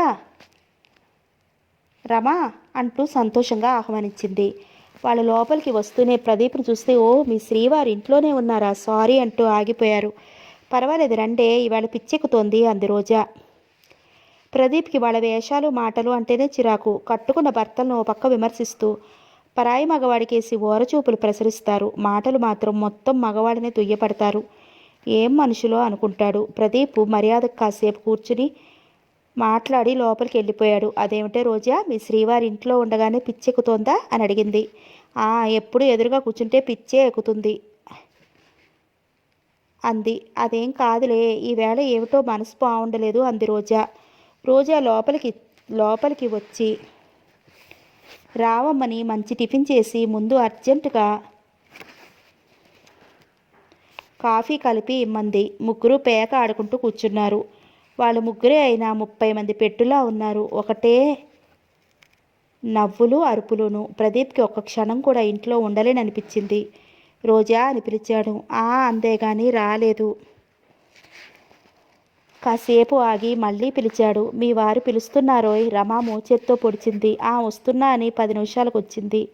ఇంక ప్రదీప్ వెళ్ళిపోదామనుకుంటున్నాడు. ఏమిటి అంటూ రోజా వచ్చింది. ప్రదీప్ రోజాని పరీక్షగా చూశాడు. ఆ ముఖంలో ఇందాకటి దిగులు లేదు. ఆ కళ్ళల్లో ఇంత క్రితం ఉండే నైరాస్యం లేదు. ముఖం తేటగా రిలీఫ్ పొందినట్టుగా ఉంది. ప్రదీప్ నిట్టూర్చాడు. రోజాకి తన సాహచర్యంలో మనసు పరవశించదు. సంతోషంతో ఉరకలు వేయదు. తను ఎంత అభిమానంగా మాట్లాడినా రోజా తన బాధను మర్చిపోలేకపోయింది. తనతో పేక ఆడలేకపోయింది. అదే ఫ్రెండ్స్ వచ్చేసరికి ముఖం వికసించింది. తనతో ఆడలేని పేక వాళ్ళతో కేరింతలు కొడుతూ ఆడుతోంది. రోజాకి తన అవసరం లేదు. ఏమిటి, ఎందుకు పిలిచారు? అర్జెంట్ పని మీద వెళ్ళిపోవలసిన దానిలో నిలబడింది. నేను వెళుతున్నాను అన్నాడు. సరే అని లోపలికి వెళ్ళిపోయింది. అతనికి చాలా తిక్కగా అనిపించింది. వెంటనే నిర్మలను చూడాలనిపించింది. వెంటనే బయలుదేరాడు. రావమ్మ రోజాని అమ్మగారు అంటూ లేపింది. ఏమిటి? విసుగ్గా కళ్ళు తెరిచింది. మీ అత్తగారు ఇంకా ఎవరో వచ్చారమ్మా అంది. ఆయన వచ్చారా? అయ్యగారు రాలేదమ్మా, మీ మామగారు కూడా వచ్చారు. సరే నువ్వు వెళ్ళి వాళ్ళకి ఏం కావాలో చూడు అంది. రామమ్మ వెళ్ళిపోయింది. తనే ఇంటి యజమానురాల్లా వాళ్ళకి మర్యాదలు చేసింది. వాళ్ళకి గబగబా కాఫీలు పెట్టించి స్నానాలు చేసి రండి, అమ్మాయి గారు వస్తారు, స్నానం చేస్తున్నారేమో అంది. వాళ్ళందరి స్నానాలు అయ్యేసరికి వేడివేడి ఉప్మా చేసింది. తాము వచ్చి ఇంతసేపు అయినా కోడలు బయటికి రానందుకు శివరామకృష్ణయ్యకి తల కొట్టేసినట్టుగా ఉంది. రుక్మిణమ్మకి గదిలోకి వెళ్ళి కోడలు పలకరించాలని ఉంది, కానీ శివరామకృష్ణయ్య వారించాడు. నీకేం తెలియదు మొద్దువి, అలా అడగకుండా లోపలికి వెళ్ళకూడదన్నాడు. అన్నగారు ఊళ్ళో లేడు, వదినగారు గదిలో నుంచి ఊడిరాదు. త్రిపురకి చాలా మొహమాటంగా ఉంది. ఎందుకొచ్చారా అని బాధపడింది. ప్రదీప్ ఎప్పుడొస్తాడు? రుక్మిణమ్మ అడిగింది. ఏమో అమ్మగారు, తెలియదండి అంది రావమ్మ వినయంగా. వీళ్ళందరి స్నానాలు అయ్యేసరికి రోజా కూడా స్నానం చేసి వచ్చింది. ఏమమ్మా రోజా, కులాసాగా ఉన్నావా? రుక్మిణమ్మ దగ్గరికి వస్తూ పలకరించింది. కులాసానే అంది రోజా. ప్రదీప్ ఎప్పుడొస్తాడమ్మా అంటూ శివరామకృష్ణయ్య పలకరించాడు. ఏమో తెలియదండి అంది. ఏ ఊరు వెళ్ళాడు? నాకు చెప్పలేదు. రోజా జవాబుకు అందరూ తెల్లబోయారు. రోజా ఆ ఇంటికి కొత్త దానిలా నుంచుందే గాని ఎవరినీ పలకరించలేదు. ఏం వదినా అంటూ త్రిపుర పలకరించింది. ఓ అంటూ నవ్వింది రోజా. అంతకన్నా ఏమీ మాట్లాడలేదు. రోజా స్వభావం అంతే, ఇంకా మారదు అనుకున్న వాళ్లే అవి ఇవి మాట్లాడసాగారు. రోజా అడిగిన వాటికి జవాబులు చెప్పసాగింది. త్రిపుర కొడుకుతో అత్తే దగ్గరికి వెళ్తావా అంది. వాడు రోజా కేసి కొత్తగా చూశాడు. రోజా వాడికేసి చూసి చిన్నగా నవ్వింది, కానీ దగ్గరికి రమ్మని పిలవలేదు. రావమ్మ అందరికీ టిఫిన్ ఇచ్చి మళ్ళీ కాఫీ ఇచ్చింది. తర్వాత రావమ్మ రోజాని అడిగింది. వంట ఏం చేయించమంటారమ్మా అని. ఏదో ఒకటి నీకు తోచింది చెయ్యి విసుగ్గా అంది. అత్తగారు వాళ్ళు వచ్చారు కదా, ఏమైనా ప్రత్యేకంగా చేయించమంటుందేమోననుకుంది. రోజా చెప్పకుండా ఏం చేసే ధైర్యం లేక మామూలు వంట చేసింది. రోజా కాసేపు అక్కడ కూర్చున్నట్టే కూర్చుని లోపలికి వెళ్ళిపోయింది. రోజాకు అంత హఠాత్తుగా వీళ్ళు ఎందుకు వచ్చారో అర్థం కాలేదు. సమయానికి ప్రదీప్ కూడా లేకపోవడంతో మరీ చిరాకు అనిపించింది. సరిగ్గా వీళ్ళు భోజనానికి కూర్చోబోతుంటే ప్రదీప్ వచ్చాడు. అతను చాలా అలసిపోయినట్లుగా బద్ధకంగా కనపడ్డాడు. అతను నిర్మల్ని చూడాలని వెళ్ళాడు. నిర్మల ఊళ్ళో లేదు. నిర్మల ఏ ఊరు వెళ్ళుంటుంది? అసలు వాళ్ళకు బంధువులే లేరు కదా, ఎక్కడికి వెళ్ళుంటుంది? ఎంత ఆలోచించినా అతనికి అర్థం కాలేదు. 2 రోజులుండి నిరాశగా తిరుగుముఖం పట్టాడు. ఇంటికి రాగానే తల్లిదండ్రులు చెల్లెళ్ళు కనిపించారు. ప్రదీప్ రాగానే అన్నయ్య అంటూ గబగబా వచ్చింది త్రిపుర. త్రిపుర అన్నగారిని చూసి సంవత్సరం దాటిపోయింది. ఇన్నాళ్ళు చూడకుండా ఎప్పుడూ ఉండలేదు. అందుకే పుట్టింటికి వచ్చిన త్రిపుర తల్లిదండ్రులు వస్తుంటే తను బయలుదేరింది. త్రిపుర ఎప్పుడొచ్చారమ్మా సంతోషంగా అడిగాడు. పొద్దున్నే వచ్చామన్నయ్య, నేను చూసి చాలా రోజులైంది. మీరు అసలు ఎప్పుడూ రానే రారు నిష్ఠూరంగా అంది. మేము వస్తే నువ్వు వచ్చేదానివి కాదు కదా అన్నాడు నవ్వుతూ. ఎలా అబ్బాయి, కులాసాగా ఉన్నారా? తల్లి పలకరించింది. నీ ఒంట్లో ఎలా ఉంటుందమ్మా అని అడిగాడు. అలాగే తిరుగుతున్నాను. 4 రోజులు తిరిగితే 2 రోజులు పక్క వేస్తున్నాను అంది. ఊరు వెళ్తుంటే ఇంట్లో చెప్పి వెళ్ళొద్దురా శివరామకృష్ణయ్య అడిగాడు. అనుకోకుండా వెళ్ళాను నసిగాడు. తర్వాత మేనలుని ఏరోయ్ అంటూ ఎగరేసి ముద్దు పెట్టుకున్నాడు. వాడు కాసేపు ప్రదీప్ కేసు కొత్తగా చూసి తర్వాత ప్రదీప్ ఒడి ఎక్కి గంతులేసాగాడు. రోజా కనపడలేదు. ప్రదీప్ గదిలోకి వచ్చాడు. రోజా మంచం మీద పడుకుంది. పడుకున్నావే అని అడిగాడు. ఏం లేదు అంది. నువ్వు భోజనం చేయవా? ఇంత తొందరగా ఎప్పుడైనా తిన్నానా? ఎదురు ప్రశ్న వేసింది. ఇక ప్రదీప్ ఏమీ అనలేదు. ఏమన్నా ఇలాంటి జవాబులే వస్తాయని తెలుసు. ప్రదీప్ బయటకు వచ్చి తల్లి వాళ్ళతో అన్నాడు, నాకు ఇంకా ఆలస్యం ఉంది, మీరు తినేయండి. పర్వాలేదన్నయ్య, ఇంత పెందరాడే భోజనం చేయడం అలవాట్లేదని వదిన రానంది. సమయానికి నువ్వు వచ్చావు, తొందరగా స్నానం చేసిరా అంది. ప్రదీప్ స్నానం చేశాడు. భోజనానికి వస్తూ రోజాని అడిగాడు, రోజా 11 గంటలు దాటింది, నువ్వు వస్తావా? రోజా ఏమనుకుందో లేచొచ్చింది. రోజా రావడం అందరికీ సంతోషం అనిపించింది. వాళ్ళు 4 రోజులు అయ్యేసరికి వెళ్ళిపోతామన్నారు. రోజా ఇంట్లో ఉండదు. ప్రదీప్ పని మీద తిరుగుతాడు. త్రిపురకి చాలా మొహమాటంగా అనిపించింది. ప్రదీప్ ఒప్పుకోలేదు. నువ్వు అసలు ఈ ఊరు చూడలేదుగా, ఊరంతా చూసి వెళుదుగానన్నాడు. అక్కడే ఉన్న రోజా అసలు మాట్లాడలేదు. త్రిపుర కొడుకని అవి ఇవి పాడు చేస్తుంటే రోజాకు చాలా చిరాగ్గా అనిపించింది. త్రిపుర కొడుకు ముద్దు వచ్చేవాడి మాటలు కూడా రోజాని కదిలించలేకపోయాయి. ఏం మనిషి, ఆయన ఇంట పిల్లలు కలకల్లాడుతూ తిరగాలని ఎంత సరదా పడ్డాడు. రోజాకి ఆ సరదాయే లేదా? ఇంక రోజా మారదా? ఎప్పటికీ ఇలాగే ఉంటుందా? అతను బాధగా అనుకున్నాడు. శివరామకృష్ణయ్యకి అయితే వెళ్ళాలని లేదు. రోజా ముభావంగా ఉందని, వెళ్ళిపోతే ఈ దూరం ఇలాగే పెరిగిపోతుందని, అప్పుడప్పుడు వచ్చి 10 రోజులుంటే రోజా తప్పక మారుతుందని ఆయన అభిప్రాయం. అన్నగారు ఏమైనా అనుకుంటాడేమోనని బలవంతంగా ఇంకో 4 రోజులుండే త్రిపుర తల్లిదండ్రుల్ని, మీరు ఉంటే ఉండండి, ఇక నేను వెళ్ళిపోతాను, ఇన్నాళ్ళు ఉంటానని ఆయనతో చెప్పలేదు, ఇప్పటికే ఆలస్యమైందని బట్టలు సర్దుకుంది. ఇంక వాళ్ళు ప్రయాణం అయ్యారు. ప్రదీప్ అందరికీ బట్టలు తీసుకొచ్చాడు. బజారుకి వెళ్లే ముందు రోజాని బజారుకి రమ్మన్నాడు, బట్టలు తీసుకుందామని. నాకు తెలీదు, నా చీరలు తప్ప ఎవరికీ కొనలేదు అంది. అందరికీ బట్టలు తీసుకుందాం అనుకుంటున్నాను అన్నాడు. మీ వాళ్ళు మీ ఇష్టం, ముభావంగా అంది. అతను ఇంకేమీ అనలేదు. బజారుకి వెళ్ళి అందరికీ బట్టలు తీసుకొచ్చాడు. అందరితో పాటు రోజా కూడా తీసుకొచ్చాడు. తమ పద్ధతిలో రోజా వాళ్ళకి పొట్టు పెట్టి ఇస్తుందో లేదోనని తెచ్చిన బట్టలు రోజాకు చూపించి ప్యాకెట్లు వాళ్ళకి ఇచ్చేశాడు. ఊరికే చూడాలని వస్తే ఇవన్నీ ఏంటన్నయ్య అంది త్రిపుర. నా సరదా కొద్ది తెచ్చానన్నాడు. వాళ్ళు వెళ్ళిపోయారు. వెళుతూ శివరామకృష్ణయ్య, రుక్మిణమ్మ రోజాతో అన్నారు, రోజా ఒకసారి నువ్వు ప్రదీప్ వచ్చి 10 రోజుల పాటు ఉండండి. రోజా సరే అన్నట్లు తల ఊపింది. స్టేషన్లో రుక్మిణమ్మ ఇంటి దగ్గర గొడవలు ఏం బాగుండలేదని, ఎక్కడికైనా పారిపోదామనిపిస్తోందని చెప్పి బాధపడింది. అన్నిటికీ సర్దుకుపోయే తల్లే ఈ విధంగా బాధపడింది అంటే తమ్ముడు మరదలు ఏ విధంగా ప్రవర్తిస్తున్నారో గ్రహించాడు. కానీ తనేం చేయగలడు? తల్లిని ఇక్కడ కొన్నాళ్ళు ఉంచుకుందామన్నా లాభం లేదు. అందుకే మౌనంగా విని మౌనంగా ఉండిపోయాడు. తను నిర్మల ఆ ఇంటిని ఓ కొలిక్కి తీసుకురావాలనుకున్నారు. డబ్బు ఆశతో తండ్రి తన ప్లాన్లన్నీ తలకిందులు చేశాడు. ఏం జరుగుతుందో జరగని, బాధగా అనుకోవడం మినహా ఏమీ చేయలేకపోయాడు. బండి కదిలే వరకు త్రిపుర కొడుకు ప్రదీప్ని వదిలిపెట్టలేదు. ప్రదీప్ కూడా ఇంట్లో ఉన్నంతసేపు వాడిని వదలలేదు. బండి వెళ్ళిపోయింది. ఇంటికి వచ్చిన ప్రదీప్కి ఇల్లంతా చిన్నబోయినట్టుగా అనిపిస్తోంది. రోజా ఇల్లంతా శుభ్రంగా తడిబట్టతో తుడిపిస్తోంది. ఇప్పుడెందుకు ఆశ్చర్యంగా అడిగాడు.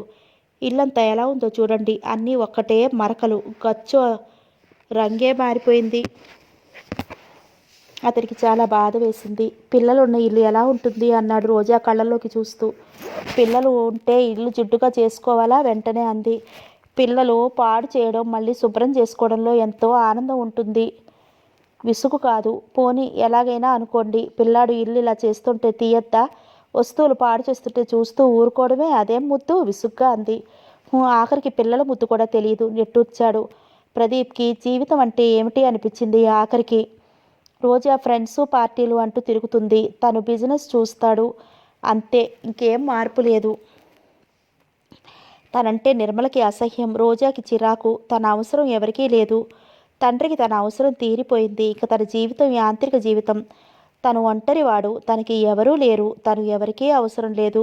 ముసలాయన అన్నట్టుగా తన రక్తం పంచుకుని తనకు ప్రతిరూపం ఒక్క బిడ్డ పుట్టలేదు. ఇలా ఒంటరిగా జీవితం సాగించబడగలడా? ఈ జీవితం ఇంకా ఎంత ఉంది? అది వరకు రోజులు క్షణాల్లా గడిచాయి. ఇప్పుడు క్షణం ఒక యుగంలా నడుస్తోంది. ఈ లెక్కను చాలా దీర్ఘకాలం సాగించాలి. అతనికి ఒక్కసారిగా ఒంటరిగా ఉన్నాననే బాధ భూతంలా ఆవరించింది. అవును, తను ఒంటరి, తను ఎవరికీ పనికిరాడు. అతను భారంగా క్రాఫ్లోకి వేళ్లు దూర్చుకున్నాడు. అతను ఒక్కసారిగా పిచ్చి ఆవేశం కలిగింది. తనేం తప్పు చేశాడు? ఎందుకు అందరూ తనని ఇలా వెలివేసినట్లు వదిలేశారు? అతనికి అందరినీ నిలబెట్టి తులిపేయాలనిపించింది. వాళ్ళ చేత నిజాలు చెప్పిస్తే గాని కాలు నిలిచేలా లేదు. రోజా ప్రదీప్ని ఓరగా చూసింది. అతను దేనికో సంఘర్షణ పడుతున్నాడని మాత్రం గ్రహించింది. రోజా ఎందుకో చాలా హుషారుగా ఉంది. ఉన్నవాళ్ళు వచ్చారు, వాళ్ళని ఇక్కడే అట్టే పెట్టేసుకోవాలనుకున్నాడేమో వాళ్ళు. తను ఒప్పుకోదని భయపడి ఉంటాడు, అందుకే ఆ బాధ. తను కాస్త మెత్తగా ఉంటే వాళ్ళు ఇక్కడే ఉండిపోయేవారు. అందులో మామగారి చూపులు ఈ ఇంటి ఐశ్వర్యం మీదే ఉంటాయి. కాస్త చనువిస్తే ఇలాంటి వాళ్ళు నెత్తికెక్కి తొక్కుతారనుకుంది. భర్త తనకి భయపడినందుకు సంతోషం కలిగింది. గొప్పగా అనిపించింది. అలా ఉన్నారేమని ప్రదీప్ని అడగాలనుకుంది. మళ్ళీ లోకు అయిపోవచ్చు. తను అడగడమే సావకాశంగా తీసుకుని వాళ్ళ సంగతి కదపవచ్చని ఊరుకుంది. మర్నాడు ఉదయం వర్మ కుటుంబం వచ్చింది. వాళ్ళు రాగానే రోజా సంతోషంగా ఎదురెళ్ళింది. ఏం రోజా కులాసాగా ఉన్నావా? మరి అలా చిక్కిపోయామేమిటి? రత్నమాల రోజా భుజం మీద అభిమానంగా నొక్కుతూ అడిగింది. మీ అభిమానం అలా అనిపిస్తోంది ఆంటీ. నేను బాగానే ఉన్నానంది నవ్వుతూ. అసలు అద్దంలో ముఖం చూసుకుంటున్నావా? వర్మ అడిగాడు. ప్రదీప్ ఏదీ అనలేదు. అలా చిక్కిపోయావు? ఎంతో అభిమానం ఆదుర్దాన్ని వలకపోశాడు. లేదే అంది ఆశ్చర్యంగా. అక్క అంటూ సౌభాగ్యం రోజా మెడ చుట్టూ చేతులు వేసింది. సౌభాగ్యం 2 చేతులు ముద్దు పెట్టుకుంది రోజా. వారం రోజుల నుంచి ఒకటే గోల. రోజా అక్కయ్య కల్లోకి వస్తోంది వెళదామంటూ. నుంచున్న పళంగా బయలుదేరడానికి ఎలా కుదురుతుంది? ఆఖరికి మీ బాబాయ్ ఎక్కడ పనులు అక్కడే వదిలేసి బయలుదేరారు. రోజా కోసం సౌభాగ్యం ఎంత బెంగ పెట్టుకుందో కళ్ళకు కట్టొచ్చినట్టుగా చెప్పుకొచ్చింది. అవునా అన్నట్టు కళ్ళతోనే ప్రశ్నించింది రోజా. ఆ అన్నట్టు కళ్ళు ఆర్పింది సౌభాగ్యం. వీళ్ళు లోపలికి వచ్చేసరికి ప్రదీప్ అప్పుడే హాల్లోకి వచ్చాడు. ఏమై ప్రదీప్? వర్మ పలకరించాడు. ఎంతసేపు అయింది వచ్చి అన్నాడు ప్రదీప్. ఇప్పుడే 10 నిమిషాలు అవుతోంది. ఎలా ఉంది బిజినెస్ అన్నాడు. బాగానే ఉంది అన్నాడు. రావమ్మ అందరికీ కాఫీ కల్పించింది. రావమ్మ గుండెల్లో పెద్ద రాయి పడ్డట్టయింది. రోజా అమ్మ కూడా ఇన్ని తిప్పలు పెట్టదు. ఈ రత్నమాల తానే ఇంటి పెద్ద అయినట్టు పెత్తనం చెలాయిస్తుందని విసుక్కుంది. రోజా అద్దంలో ముఖం చూసుకుంది. నిజంగా చిక్కినట్టుగానే కనపడింది. ఈయనేం అనలేదుగా. అందుకే తనంటే శ్రద్ధ లేదు. అందుకే తన చిక్కిందో ఎలా ఉందో కూడా గ్రహించలేదనుకుంది. బావగారు నా మీద కోపం పోలేదా? సౌభాగ్యం గొంతు తగ్గించి అడిగింది. నీ మీద నాకెందుకు కోపం? మామూలుగా అన్నాడు. అబ్బా అలా అరిచినట్టుగా మాట్లాడతారేమిటి అంది బొంగమూతి పెడుతూ. నన్ను మీరు అనద్దన్నానా లేదా? నిష్ఠూరంగా అడిగింది. ఇందులో రహస్యంగా మాట్లాడుకోవాల్సిందే ఉంది. నుదురు చిట్లించాడు. మీరేమీ మారలేదంది చిరుకోపంగా. నాకు మార్పులు ఇష్టం ఉండవు. సౌభాగ్యం ముందుకి వంగుతూ ఏదో అనబోయింది. రోజా గదిలోంచి వచ్చింది. సౌభాగ్యం చప్పున వెనక్కి జరిగింది. రోజా ఇది గమనించిందో లేదో. ఏమిటి అంది. మీరు మారలేదన్నాను బావగారిని. నాకు మార్పులు ఇష్టం ఉండమంటున్నారు అంటూ కిలకిలా నవ్వింది సౌభాగ్యం. ఆ మాట ఎందుకు అడిగావు? ఏం మారలేదు అని రోజా అడగలేదు. కొంతమంది అంతే, ప్రపంచం అంతా మారినా ఉక్కు మూసుకుని కూర్చుంటారు అంది కొంచెం విసుగ్గా. ప్రదీప్ లేచి నిలబడుతూ అన్నాడు. రోజా అసలు సంగతులు తెలుసుకోకుండా ఏం మాట్లాడకు. విసుగ్గా ముఖం పట్టాడు. ఉన్నమాట అంటే మీకు ఎప్పుడూ రోషమే. ఏమిటా ఉన్నమాట? అంత కోపగించుకోవాల్సింది ఏముంది ఇందులో? తనేదో సరదాగా అంటే ఇంత కోపం తెచ్చుకోవాలా? నేను అడిగింది నీ మాటకి అర్థం. సంగతులు ఏమిటో తెలుసుకోకుండా ఈసారి నోటుకు వచ్చినట్టు మాట్లాడకనేసి వెళ్ళిపోయాడు. ప్రదీప్ వెళ్ళిన వైపే చూస్తూ మూతి తిప్పింది. సౌభాగ్యం రోజా దగ్గరికి వస్తూ రహస్యంగా అడిగినట్లు అడిగింది. బావగారికి అంత కోపం వచ్చింది ఎందుకు అక్క?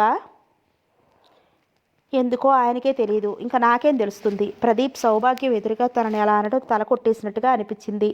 నిన్న మొన్న అంత హుషారుగా ఉన్నారు. హఠాత్తుగా ఈరోజు ఇలా ఎందుకున్నట్లు? వాళ్ళని ఉండమనలేదని ఆంటీ వాళ్ళు వచ్చారని. ఆంటీ వాళ్ళు తనతో అభిమానంగా మాట్లాడతారు. ప్రదీప్కి తనకు నచ్చిన వాళ్ళు నచ్చకపోవడం అలవాటే. నిర్లక్ష్యంగా అనుకుంది. రోజా తండ్రి పోయినప్పుడు అతను రోజాని ఓదార్చాలని ఎంత ప్రయత్నించాడో. రోజా బాధ చూడలేక లోపల అతను ఎంత బాధపడ్డాడో రోజా అస్సలు గ్రహించలేదు. సాంబమూర్తి అభిమానం చనిపోయే ముందు ఆయన ఆవేదన విన్న ప్రదీప్ ఆయన హఠాత్తు మరణానికి లోపల ఎంత కృంగిపోయాడో కూడా రోజాకి ఏమాత్రం తెలియదు. తన బాధను దిగమంగి రోజా బాధ పోవడానికి ఎంతో ప్రయత్నించాడు. కానీ తన మాట రోజాకి నచ్చదు. తన ప్రవర్తన రోజా ఫ్రెండ్స్ దగ్గర తన నడవడిక రోజాకు అస్సలు నచ్చవు. రోజా కోసం తన పద్ధతులు ఎన్నో మార్చుకున్నాడు. అయినా రోజాకి తృప్తి లేదు. అసలు రోజాకి తృప్తి పడటం చేత కాదేమో అనుకున్నాడు. ఆ మధ్యాహ్నం ఇంటికి భోజనానికి రాబుద్ది కాక ఇంటికి రాలేదు. రాత్రి చాలా పొద్దుపోయి ఇంటికి వచ్చాడు. రోజా ఆ పూట ఎక్కడికి వెళ్ళలేదు. ఇంట్లోనే ఉంది వర్మ దంపతులతో కబుర్లు చెప్తూ. ప్రదీప్ రాగానే మధ్యాహ్నం ఇంటికి రాలేదేమని అడిగింది. ప్రదీప్ చాలా ఆశ్చర్యపోయాడు. ఎప్పుడూ ఇంటికి రాలేదేమని కానీ, అన్నం తింటారా తినలేదేమని కానీ ఎప్పుడూ అడగలేదు. ఇప్పుడు రోజా ఇలా అడిగేసరికి చాలా ఆశ్చర్యంగా అనిపించింది. పనుండి రాలేదు అన్నాడు. మీకోసం అంకుల్ ఇంట్లోనే ఉన్నారు. ఇప్పుడు కూడా మీరు వస్తారని చాలాసేపు చూసి ఆఖరికి పడుకున్నారు. అదన్నమాట. ఇంత శ్రద్ధ వచ్చిందేమిటా అనుకున్నాడు తను. నిజంగా తను వెర్రివాడు. రోజాకి తనంటే లెక్కే లేదు. బిల్డింగ్ కాంట్రాక్ట్ గురించి మాట్లాడదామని అనుకున్నారు. ప్రదీప్ కళ్ళల్లోకి చూస్తూ అంది. ఆయనతో కలిసి నాకు ఏ పని చేయటం ఇష్టం లేదని ఎప్పుడో చెప్పాను. మళ్ళీ ఆయన నన్ను అడగటం, నేను కాదనటం, అనవసరమైన విషయాలు నువ్వే చెప్పాయి ఖచ్చితంగా చెప్పేశాడు. అసలు మీ ఉద్దేశం ఏమిటి? నాకు నచ్చింది అన్నది మీకు నచ్చదు, నాకు నచ్చిన వాళ్ళు మీకు నచ్చరు నిలదీసినట్లు అడిగింది. అదే మాట నేను అడుగుతున్నాను, నీ జవాబేమిటి? ఎటువంటి తొట్టుపాటు లేకుండా అడిగాడు. మీకు నచ్చినవి చేయటం అంటే ఇల్లు కదలకుండా ఇంట్లోనే కూర్చోవాలి, ఏ పార్టీలకి ఫంక్షన్లకి వెళ్ళకూడదు, మీరు తినమన్నంత తిని మీరు నడవమన్నట్టే నడవాలి అని మీ అభిప్రాయం. ఇష్టాలు ఒకరు చెప్పినట్లే వినాల్సిన కర్మ నాకు లేదు, రోషంగా అంది. రోజా, మొదట నువ్వు మాట్లాడిన విషయం ఏమిటి? ఇప్పుడు నువ్వు చెప్తున్నదేమిటి? మీరు అడిగింది మీకు నచ్చింది ఎందుకు చెయ్యలేదనేగా, ఆ విషయాలే చెప్పాను. మీకు నచ్చినట్లు నేను ఉండను కాబట్టి. మంచి లాభం వచ్చే పని నేను చెప్తే పంతానికి మీరు చేయరన్నమాట. అంటే నా మీద కక్ష కట్టారన్నమాట. నువ్వు ఏమనుకున్నా సరే ఆయనతో కలిసి ఏ పని చేయటం ఇష్టం లేదు, చెయ్యను. నాకెంత ఇష్టం లేకపోయినా నీకు నచ్చింది చేయడానికి నాకు అభ్యంతరం లేదు. అది ఎంత కష్టమైనా ఒంటరిగా చేస్తాను, కానీ ఆయనతో కలిసి మాత్రం కాదు. ఇంక తిరుగులేనట్టు ఖచ్చితంగా చెప్పేశాడు. నాన్నగారు లేరుగా, ఇంక మీ ఇష్టం. రోజా దెబ్బతిన్నట్టుగా చూశాడు. నాన్నగారికి ఎన్ని వాగ్దానాలు చేశారు, ఇప్పుడు ఆయన చూడొచ్చారా అనుకుంటున్నారేమో. ఎక్కడున్నా ఆయన నిశితమైన చూపులు మిమ్మల్ని గమనిస్తూనే ఉంటాయని మాత్రం మర్చిపోకండి. రోజా కళ్ళలో నీళ్లు తిరిగాయి. రోజా, ప్రదీప్ రోజా దగ్గరికి వెళ్ళాడు. రోజా, ఆయన మాటలంటే నాకెంత గౌరవమో నీకు తెలియదు, కానీ ఆయనకి తెలుసు. నేను చేసే ప్రతి పని మీద ఆయనకి నమ్మకం ఉండేది. నేను చెప్పే ప్రతి విషయం మీద ఆయన విశ్వాసం ఉండేది. ఆయనకి చేసిన వాగ్దానాలు నేను మర్చిపోలేదు, తూచా తప్పకుండా పాటిస్తున్నాను. ఆయన చెప్పిన వాటిలో వర్మగారితో కలిసి ఏ బిజినెస్ చేయమని చెప్పలేదే. ప్రతిదీ చెప్తారా? ఇప్పుడు ఈ అవకాశం వస్తుందని డాడీ కలగన్నారా? అంతా అంకులే చూసుకుంటారు, మనం నామమాత్రమే. అది వరకు ఎన్నో కాంట్రాక్టులు తీసుకున్నాడు, అన్నీ ఆయన ఒక్కడు చేయలేదా? ఇప్పుడు మనల్ని బలవంత పెట్టడం దేనికి? ఇది చాలా పెద్ద కాంట్రాక్టు, మనకు కావలసిన వాళ్ళం కనుక చెప్పాడు. మనం కాకపోతే ఇంకొకళ్ళు కలుస్తారు. కాళ్ల ముందుకి వచ్చే అదృష్టాన్ని ఎవరు కాలదనుకోరు. దగ్గరుండి మనకి ఇల్లు కట్టిస్తానన్నాడు. మీరొక్కరు కట్టించేయగలరా? ఎందుకు కట్టించలేను? అందరూ కట్టుకోవటంలా. మరింతవరకు కట్టలేదే? నిలదీస్తున్నట్టుగా అడిగింది. నీకు ఎక్కడా జాగాయే నచ్చలేదు. జాగాయే కుదరకపోతే ఇల్లు ఎలా కట్టించాలి? ఈయన దగ్గరుండి ఇల్లు కట్టిస్తాడు కదా అని ఈయన చెప్పినవన్నీ ఒప్పుకోనక్కరలేదు. ఈ విషయమే కాదు, మీకు నచ్చంది మీ చేత ఎవరు చేయించలేరు. నేను మొదటి నుండి చూస్తూనే ఉన్నాను. ప్రదీప్ మాట్లాడలేదు. ఎంత చెప్పినా ఇలా వాదిస్తూనే ఉంటుందనుకుని ఊరుకున్నాడు. మధ్యాహ్నం ఇంటికి రాలేదేమని అడిగిన రోజా ఇప్పుడు భోజనం చేయరేమని అడగలేదు. అతని డ్రెస్ మార్చుకుని కాళ్ళు కడుక్కుని వచ్చి పడుకుంటే చూస్తూ ఊరుకుంది. నిజంగా ఈ వర్మ కుటుంబం వస్తే ప్రదీప్కి అసలు మనశ్శాంతి ఉండదు. రోజా ప్రదీప్ కేసు చూసింది. అతను ఓ చెయ్యి తల కింద, ఓ చెయ్యి గుండెల మీద పెట్టుకుని పడుకున్నాడు. మొండి. డాడీ అంత అభిమానంగా చూశారనే విశ్వాసం కూడా లేదు. కోపంగా విసుగ్గా అనుకుంది. ఈయన డాడీ ఎంత గొప్పగా పొగిడేవారు, ఎంత అందంలో ఎక్కించేవారు. లేకపోతే చాలని ఆ జీతంతో నేను పెళ్లి చేసుకుంటే ఎలా బతికేవారు? ఇప్పుడు ఈ హోదా చేతికి వచ్చేసరికి నిర్లక్ష్యం పెరిగిపోయింది. పళ్ళు నూరుకుంది. సౌభాగ్యం ప్రవర్తనతో ప్రదీప్కి పిచ్చెక్కుతోంది. ఈసారి ప్రదీప్ కసురుకున్నా విసుక్కున్నా లెక్క చేయటం లేదు. అసలు వాటి అర్థాలే తెలియనట్లు అమాయకంగా ప్రవర్తిస్తోంది. ఒకసారి ప్రదీప్ రోజాతో చెప్పేశాడు. రోజా, వర్మ కుటుంబం అంటే నీకు ఇష్టం. కారణం నువ్వంటే వాళ్ళకి విపరీతమైన అభిమానం. కానీ ఆ అభిమానాన్ని అక్కడితో ఆపేస్తే బాగుంటుంది. అది నా వరకు చేరటం నాకు ఇష్టం లేదు. చెప్పేది తిన్నగా చెప్పరాదు? విసుగ్గా అడిగింది. సౌభాగ్యం ప్రవర్తన ఏం బాలేదు. సౌభాగ్యానికి పెద్దల సహకారం ఉందని నా అభిప్రాయం. చాలండి, ఒట్టి అమాయకురాలి మీద అలాంటి నింద వేస్తారా? పైగా పెద్దవాళ్ళు పక్కన ఉండి చేయిస్తున్నారంటారా? వాళ్ళంటే ఇష్టం లేదని, రానివద్దని ఒక్క మాటలో చెప్తే ఇలా ఇంకా సంతోషించేదాన్ని. డాడీ పోయాక వాళ్ళు ఆ బాధని సగం మరిచేలా చేశారు.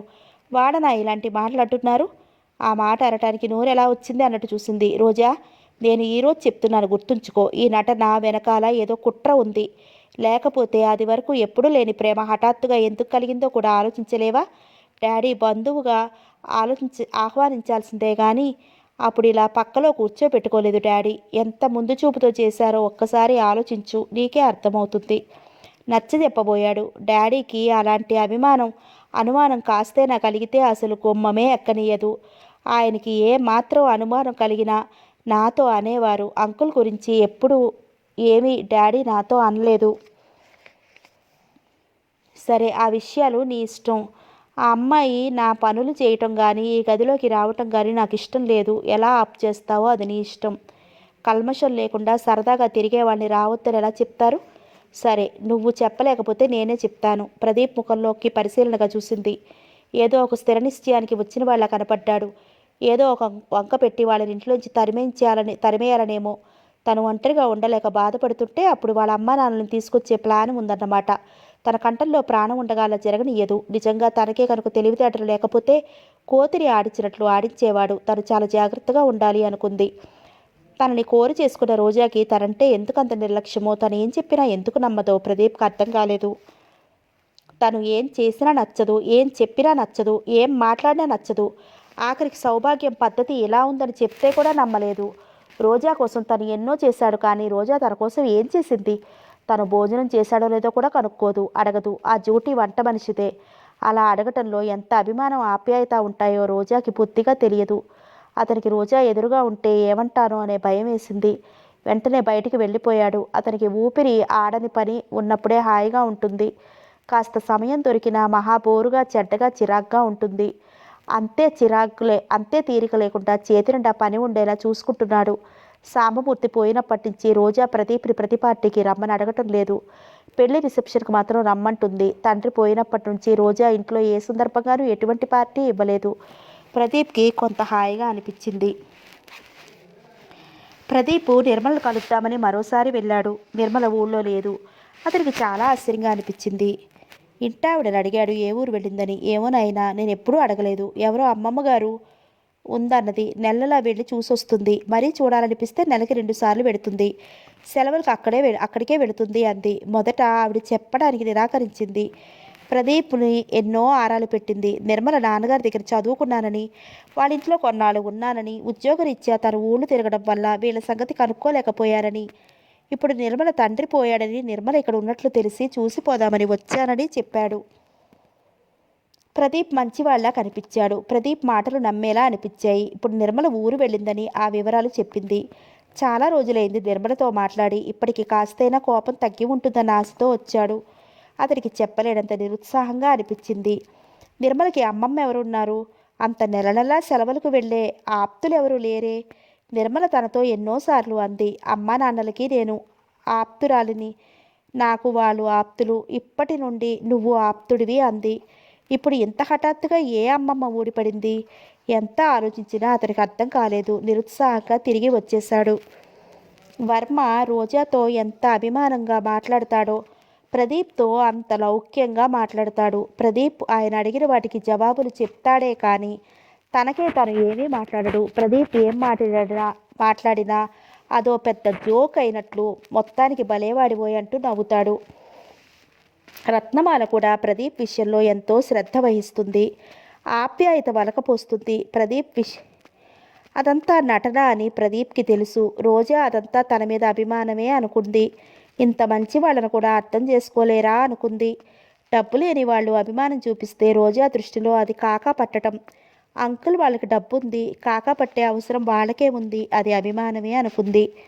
కానీ వాళ్ళు తన కొంపకొల్చడానికే ఎసరు పెడుతున్నారని అనుకోలేదు. ఆ రోజు ప్రదీప్కి ఒంట్లో బాగుండలేదు. విపరీతమైన తలపోటు. అతను 7 గంటలకే ఇంటికి వచ్చేశాడు. ఇల్లంతా చాలా నిశ్శబ్దంగా ఉంది.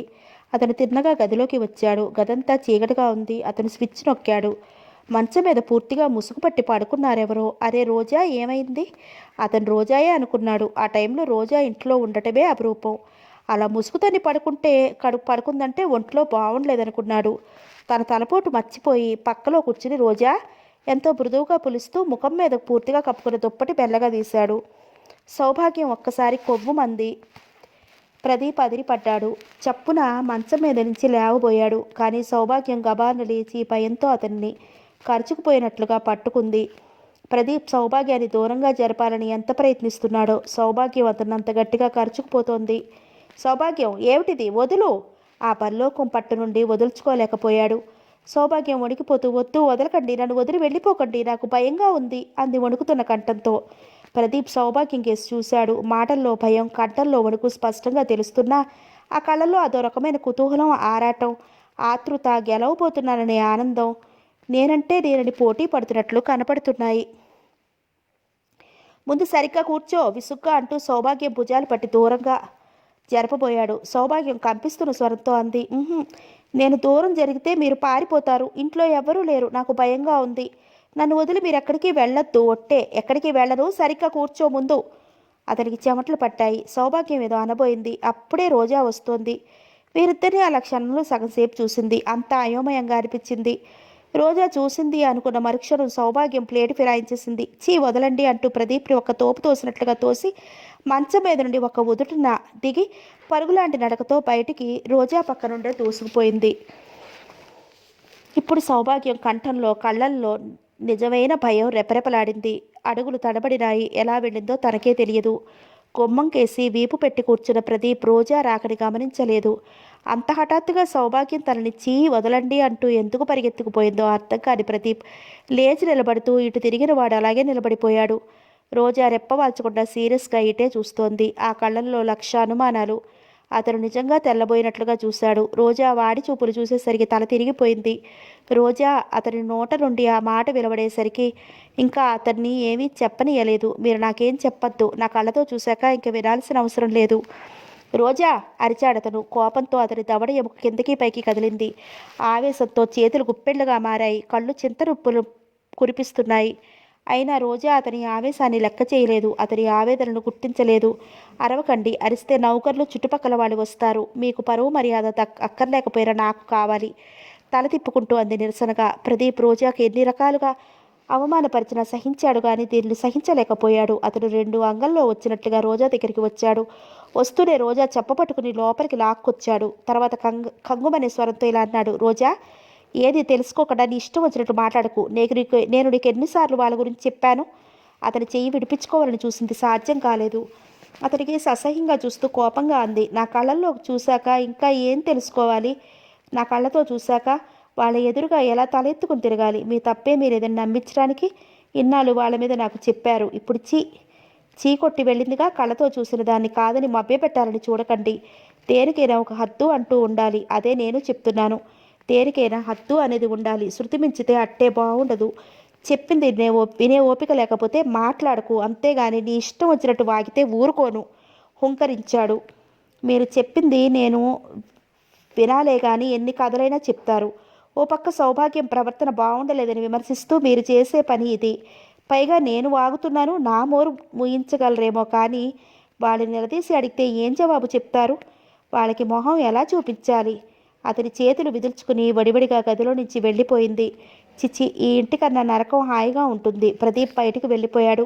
గదిలో నుండి బయటికి వచ్చిన రోజా ఆ ఇంటికి కొత్త దానిలా ఎటు వెళ్లాలో తోచిన దానిలా హాల్లో అలాగే నిలబడిపోయింది. సౌభాగ్యం గదిలోంచి వెక్కిళ్ళు వినపడుతున్నాయి.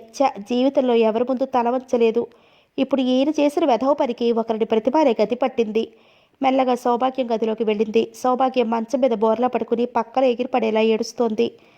రోజా మంచం దగ్గరికి వచ్చింది. మంచం మీద కూర్చుంది. సౌభాగ్యం మెల్లగా అంటూ వీపు మీద చేయి వేసింది. సౌభాగ్యం తలెత్తి రోజాని చూసింది. మనిషి సన్నగా వణుకుతోంది. అక్క అంటూ రోజాని గట్టిగా పట్టుకుంటూ బిగ్గరగా ఏడ్చేసింది. సౌభాగ్యానికి అంతవరకు లేని ఏదో భయం పట్టుకుంది.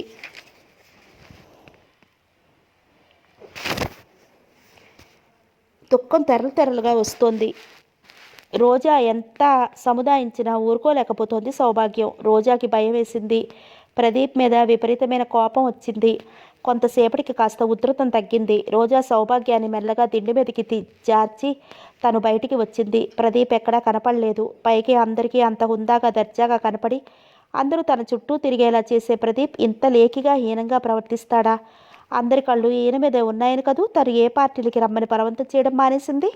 ఎవరి వాళ్ళలో పడతారో అని తను భయపడితే ఆయనే వల విసిరాడు. ఈయన్ని అసలు నమ్మకూడదు. డాడీ లేరు కదా, ఇష్టం వచ్చిన రీతిలో ప్రవర్తించవచ్చు అనుకున్నారేమో. రోజా అలా నిలబడిపోయావేంటి? అప్పుడే బయట నుంచి వచ్చిన రత్నమాల రోజాని అభిమానంగా అడిగింది. ఉనికి పడింది రోజా. ఏం లేదా ఆంటీ, ఇప్పుడే వచ్చాను. చిరాగ్గా ఉంది. స్నానం చేసి వస్తాననేసి గదిలోకి వచ్చేసింది. సౌభాగ్యం చెప్పగానే వస్తుందేమో, ఏమడుగుతుంది, తనేం చెప్పాలి? చచ్చా, ఎంత సిగ్గుపడేలా చేశారు. మంచం మీద నీరసంగా కూర్చుంది. పావుగంట అలాగే కూర్చుని లేచి నిలబడింది. స్నానం చేసి వస్తే కాస్త మనసు తేలిక పడుతుంది అనుకుంది. వెళ్ళి స్నానం చేసి వచ్చింది. లైట్గా పౌడర్ ఎత్తుకుని తేలకం తిత్తుకుంటుంటే రత్నమాల వచ్చింది. ఆవిడ చేతిలో టీ కప్పు ఉంది. రోజా చాలా అలసటగా ఉన్నావు, టీ తీసుకో, నేనే చేశాను అభిమానంగా అంది. మీరెందుకు ఆంటీ చేయడం? తిన్నగా ఆవిడ ముఖంలోకి చూడలేక కప్పు మీదకి దృష్టి మళ్లిస్తూ అంది. సౌభాగ్యం ఏం చెప్పలేదా అనుకుంది. తీసుకో, చల్లారిపోతుంది హెచ్చరించింది. మీకేదా ఆంటీ? సౌభాగ్యం మాట పూర్తి చేయలేనట్టుగా ఆగిపోయింది. ముఖం దించుకుంది. రత్నమాల రోజా భుజం మీద చేయి వేసి ప్రేమ నిండిన స్వరంతో అంది. దానికి నువ్వేం బాధపడకు, ఏదో పొరపాటు జరుగుతుంది. దానికి ఇంత బాధపడతారా? ఒకవేళ నువ్వు అనుకున్నాడేమో. అది వరకు ఒకసారి నువ్వు అనుకుని భుజం మీద చేయి వేశాడట. ప్రతి చిన్న విషయానికి బాధపడకూడదు, సర్దుకుపోవడం నేర్చుకోవాలి. రోజా తల తిరిగిపోయింది. ఇది మొదటిసారి కాదు, ఇదివరకు ఇలా చేశారన్నమాట. రోజా చల్లారిపోతుంది, తీసుకో గుర్తు చేసింది. ఆంటీ, రోజా, ఇంకా మమ్మల్ని నువ్వు బంధువుల్లా చూస్తున్నావు కానీ మాకు సౌభాగ్యం ఎంతో నువ్వు అంతే. నువ్వు బాధపడితే నేను చూడలేను. ముందు కూర్చుని టీ తాగు అంది. ఎంత మంచివాళ్ళు వీళ్ళు. ఎప్పటినుండో ప్రదీప్ ప్రవర్తన బాగుండకపోయినా తన కోసం వీళ్ళు సర్దుకున్నారు. తన కోసం ఇక్కడ ఉన్నారు. రోజా మనసు కృతజ్ఞతతో నిండిపోయింది.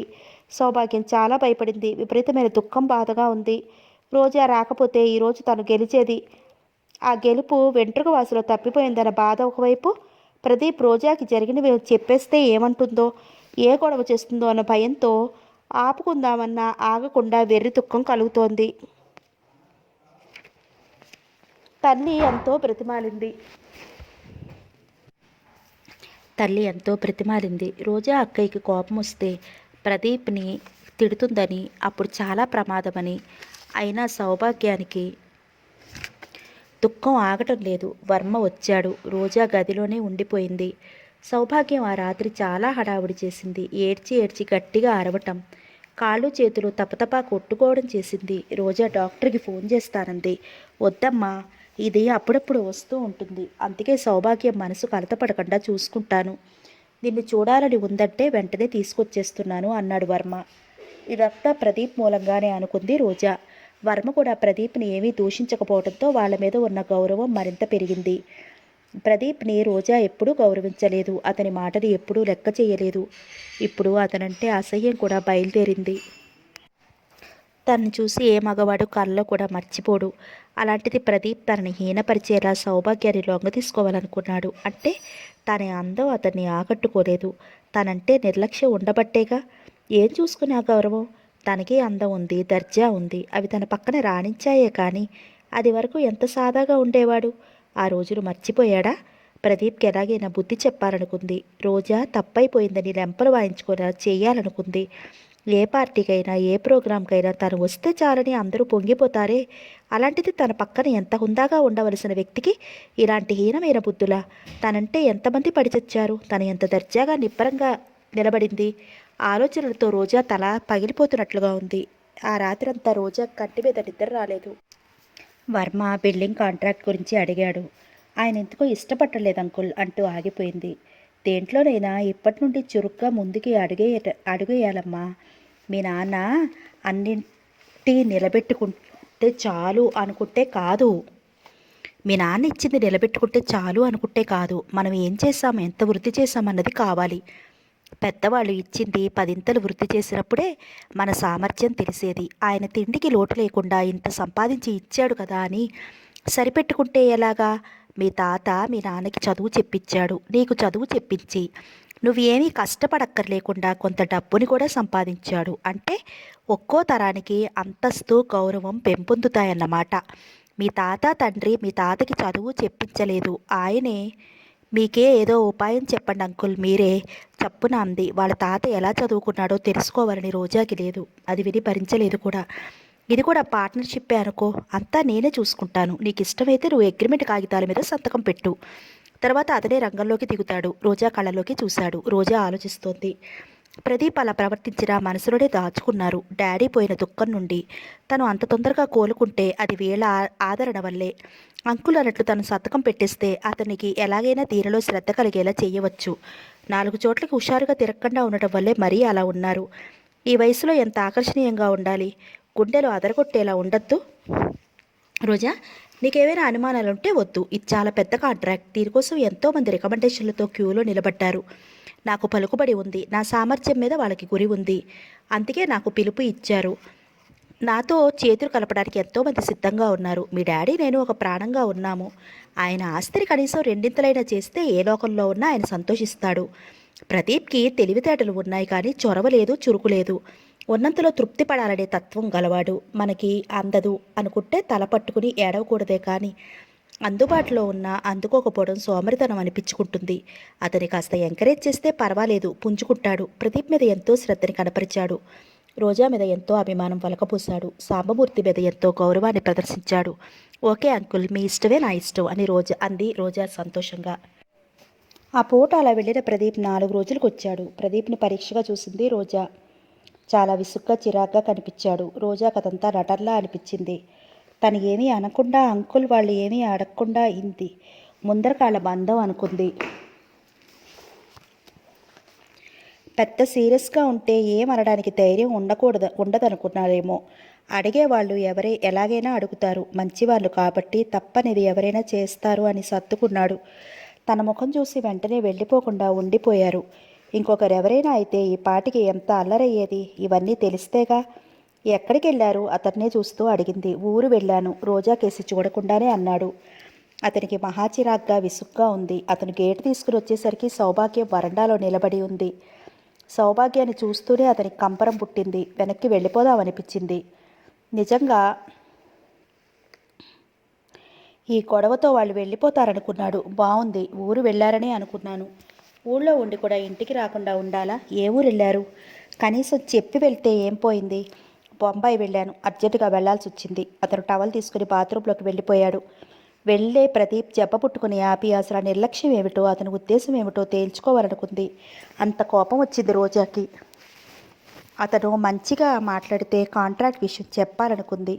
అతను అంత నిర్లక్ష్యంగా వెళ్ళిపోయాడు కాబట్టి ఇప్పుడు అస్సలు చెప్పకూడదనుకుంది. రోజా వెంటనే గదిలోంచి బయటకు వచ్చేసింది. ప్రదీప్తో వర్మ, రత్నమాల అది వరకులా ఎంతో ప్రేమగా మాట్లాడారు. ఆ నటన చూస్తే ప్రదీప్కి అసహ్యం వేసింది.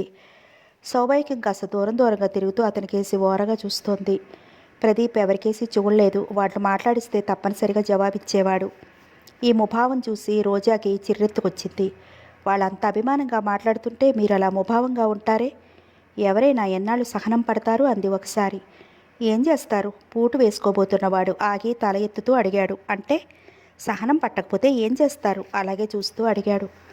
అతని ప్రవర్తనకి క్షణం తెల్లబోయింది. కానీ వెంటనే తేరుకుంది. తర్వాత కోపంగా అంది, నలుగురిలో యాగి చేస్తారు. చెయ్యమను, చెయ్యని తప్పుకి తల వంచెంత పిరికివాడిని కాను. అలా చెయ్యమను, వాళ్ళ అసలు సంగతి ఏమిటో తేల్చేస్తాను ఖచ్చితంగా అన్నాడు. అంటే వాళ్ళతో ఎలాగైనా గొడవ పెట్టుకోవాలనుకున్నారన్నమాట. వాళ్ళు ఇంట్లోంచి వెళ్ళిపోతే గానీ మీ కళ్ళు చల్లబడవన్నమాట. నువ్వేమనుకున్నా సరే వాళ్ళు నా జోలికి రానంత వరకు వాళ్ళ సంగతి నాకు అనవసరం. అనవసరంగా నా జోలికి వస్తే మాత్రం నేను ఊరుకోను అంటూ బయటికి వెళ్ళిపోయాడు. ప్రదీప్ వెళ్ళిన వైపే చూస్తూ ఉండిపోయింది. అసలు గుణం బయటికి పడేసరికి ఎంత మారిపోయాడు. ఇంతవరకు నటించాడు, ఇక అసలు స్వరూపం. డాడీకి నమ్మకం కలిగేలా నటించాడు. ఆ తర్వాత ఇష్టారాజ్యంగా వ్యవహరించవచ్చనుకున్నాడు. అంకుల్ వాళ్ళు వచ్చారు. సౌభాగ్యం లొంగలేదు. తన కళ్ళపడిపోయాడు. దానితో తెగించేశాడు. ఇంకా ఇలాంటి మనిషి కాంట్రాక్ట్ విషయం ఎందుకు చెప్పాలి? సోఫాలో తలపట్టు కూర్చుంది. రోజులు గడిచిపోతున్నాయి. నిర్మల స్కూల్ నుండి వచ్చి టీ పెట్టుకుని తాగింది. చీర మార్చుకుని గౌన్లకి కలర్ బటన్స్ కుడదామని బటన్స్ సూదిదారం తీసుకుని కుర్చీలో కూర్చోబోతున్నదల్లా గుమ్మంలో అలికిడి అయ్యి తల తిప్పి చూసింది. గుమ్మం పొడుగున ప్రదీప్ నిలబడి ఉన్నాడు. ఈ మధ్య ప్రదీప్ రాకపోవడంతో ప్రాణానికి హాయిగా ఉంది.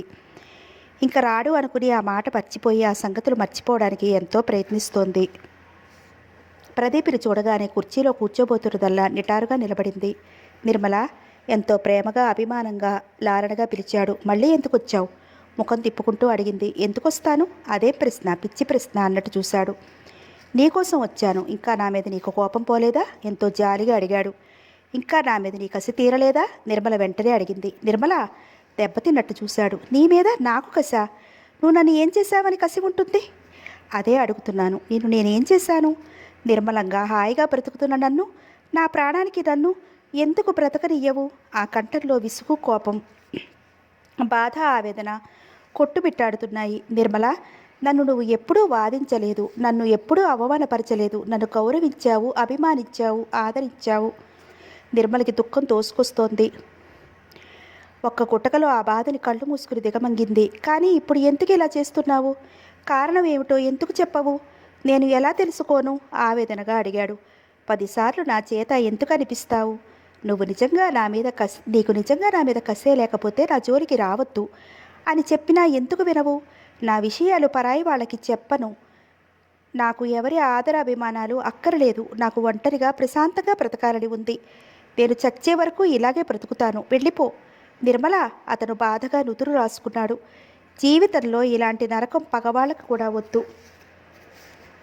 నువ్వు మనస్ఫూర్తిగా ఆ మాట అంటే తక్షణం వెళ్ళిపో. చెప్పే మాటలకి చేసే పనులకి సంబంధం లేదా? ఇద్దరి మధ్య ఎటువంటి దాపరికాలు ఉండకూడదన్నావు. అబద్ధాలు ఆడేవాళ్ళంటే అసహ్యం అన్నావు. ఇప్పటికీ అదే మాట అంటాను కస్సుమన్నట్టుగా అంది. మరి ఏం జరిగిందో ఎందుకు దాస్తున్నావు? అది తలుచుకోవడానికే అసహ్యం కనుక. ఏమిటది? ఆతృతగా అడిగాడు. నిర్మల, చెప్పు. నేనేమీ అనుకోను. నిన్ను అర్థం చేసుకుంటాను. నా ప్రాణంలా చూసుకుంటాను. దాపరికం లేకుండా నిజం చెప్పేయ్. అతని గొంతులో చెప్పలేనంత ఆతృత. ఏ ముఖం పెట్టుకుని ఏం జరిగిందని 10 సార్లు అడుగుతున్నావు? నాకు తెలియదు అనుకున్నావా? నిలదీసి అడగాలనుకుంది. అక్కడ నుండి ఎన్నో కథలు అల్లుతాడు, ఎన్నో కారణాలు సృష్టిస్తాడు. తనకి ఏది వినాలని లేనప్పుడు, అతనితో తనకి ఏం సంబంధం ఉండకూడదనుకున్నప్పుడు అతను ఎలా చేసుకుంటే తనకే, ఏం చేసుకుంటే తనకే? అతనికి తనకి మధ్య ఉన్న అనురాగ బంధం ఏనాడో తెగిపోయింది. అతడితో మాటలు అనవసరం అనుకున్న నిర్మల నా కళ్ళు తొందరగా తెరుచుకున్నాయి. నేను ఎంతో హాయిగా ఉన్నాను. నేను సంతోషంగా ఆనందంగా ఉండటం సహించలేకపోతే ఇలాగే బాధ పెడుతూ ఉండు అంది. నువ్వు చెప్పనంత మాత్రాన నేను తెలుసుకోలేననుకోకు. నీ విషయాలు ఇంకొకరిని అడగడం ఎందుకని అనుకున్నాను. నిన్నే అడిగి తెలుసుకోవాలనుకున్నాను. సూర్యాన్ని అడిగితే అంతా చెప్తాడు. నువ్వు ఇలా ఎందుకయ్యావో తప్పకుండా తెలుసుకుంటాను దృఢమైన స్వరంతో అన్నాడు. సూర్యుడు నీకు ఎలా కావాలంటే అలా చెప్తాడు. నువ్వు ఎవరిని ఏమడిగినా నాకేం భయం లేదు. నేనేం తప్పు చేశానని భయపడాలి? అసలు రావద్దు అంటే మాటిమాటికి వచ్చి సతాయింపు ఏమిటి? ఇలా రావడానికి నీకేం అధికారం ఉంది? నీకు నాకు పరిచయమే లేదు. నువ్వెవరో నేనెవరో? దయచేసి వెళ్ళిపో. నిర్మలకి రాను రాను ఏడుపొచ్చేస్తోంది. ప్రదీప్ అస్తమానం వచ్చి అనురాగపూరితమైన మాటలు చెప్పి తనను మెత్తపడేలా చేస్తాడేమోనని చాలా భయం కలుగుతోంది. తను బాధపడితే సహించలేని మనిషి, తనని ప్రాణంలా చూసుకుంటామని చెప్పిన మనిషి ఎందుకంత మోసం చేశాడు? ఇప్పటికి ఏమీ తెలియనట్టు మాట్లాడుతున్నాడు. ఎందుకు? ఇది వట్టి అమాయకురాలు, ఇది గ్రహించలేదు అనుకున్నాడా? ప్రదీప్ నిర్మల కేసి చూశాడు. ఆపుకోలేని దుఃఖం అతి ప్రయత్నం మీద ఆపుకున్నట్లు కనపడింది. ఏదో ఉంది, చాలా బలమైన కారణమే ఉంది. అది తలుచుకోవడానికే అసహ్యం అందిగా. ఏమిటది? నిజంగా నేనంటే నీకు ఇష్టం లేకపోతే నీ మనసులో ఉండేది చెప్పేయొచ్చుగా. అప్పుడు నేను రానుగా. నేనంటే నీకు ప్రాణం, అభిమానం. అందుకే నువ్వు చెప్పలేకపోతున్నావు. కాదంటావా? నిర్మలని చూస్తూ నిర్మలని రెచ్చగొట్టినట్టుగా అన్నాడు. అప్పుడు ఆవేశమో ఆవేదనో కలిగి అసలు రహస్యం చెప్పేస్తుందనుకున్నాడు. నో నో అరిచినట్టుగా అంది. వెళ్ళిపో. నువ్వంటే నాకు అసహ్యం. I hate you. నిర్మల ముఖం ఎర్రగా అయిపోయింది. మనిషి చిన్నగా వణుకుతోంది. ప్రదీప్ నిర్మల ప్రవర్తనకి తెల్లపోయినట్లు చూశాడు. నిర్మలను బాధ పెట్టలేక వెనక్కి తిరిగి వచ్చేశాడు. నిర్మల 2 చేతుల్లో ముఖం దాచుకుని వెక్కి వెక్కి ఏడ్చింది. అతనిలో ఏదో వశీకరణ శక్తి ఉంది. లేకపోతే అతను ఏమన్నా బాధపడకూడదు, అతను ఎలా మాట్లాడినా కదిలిపోకూడదని, ఈసారి గుమ్మంలోకి రానియకుండా చెయ్యాలని ఎన్నిసార్లు అనుకుంది. కానీ తనేం చేస్తోంది? ఏం చేయగలిగింది? బాధగా తల అటు ఇటు రాసుకుంది. నిర్మల ఆ పూట దుఃఖం ఆపుకోలేకపోతోంది. ఎంతసేపు ఏడ్చినా దుఃఖం తగ్గలేదు. ఊరు వెళ్ళి వచ్చిందంటే ఆ ఆనందం మళ్ళీ ఊరు వెళ్ళే వరకు ఎంతో పదిలకంగా అపురూపంగా ఆ ఆనందాన్ని దాచుకునేది.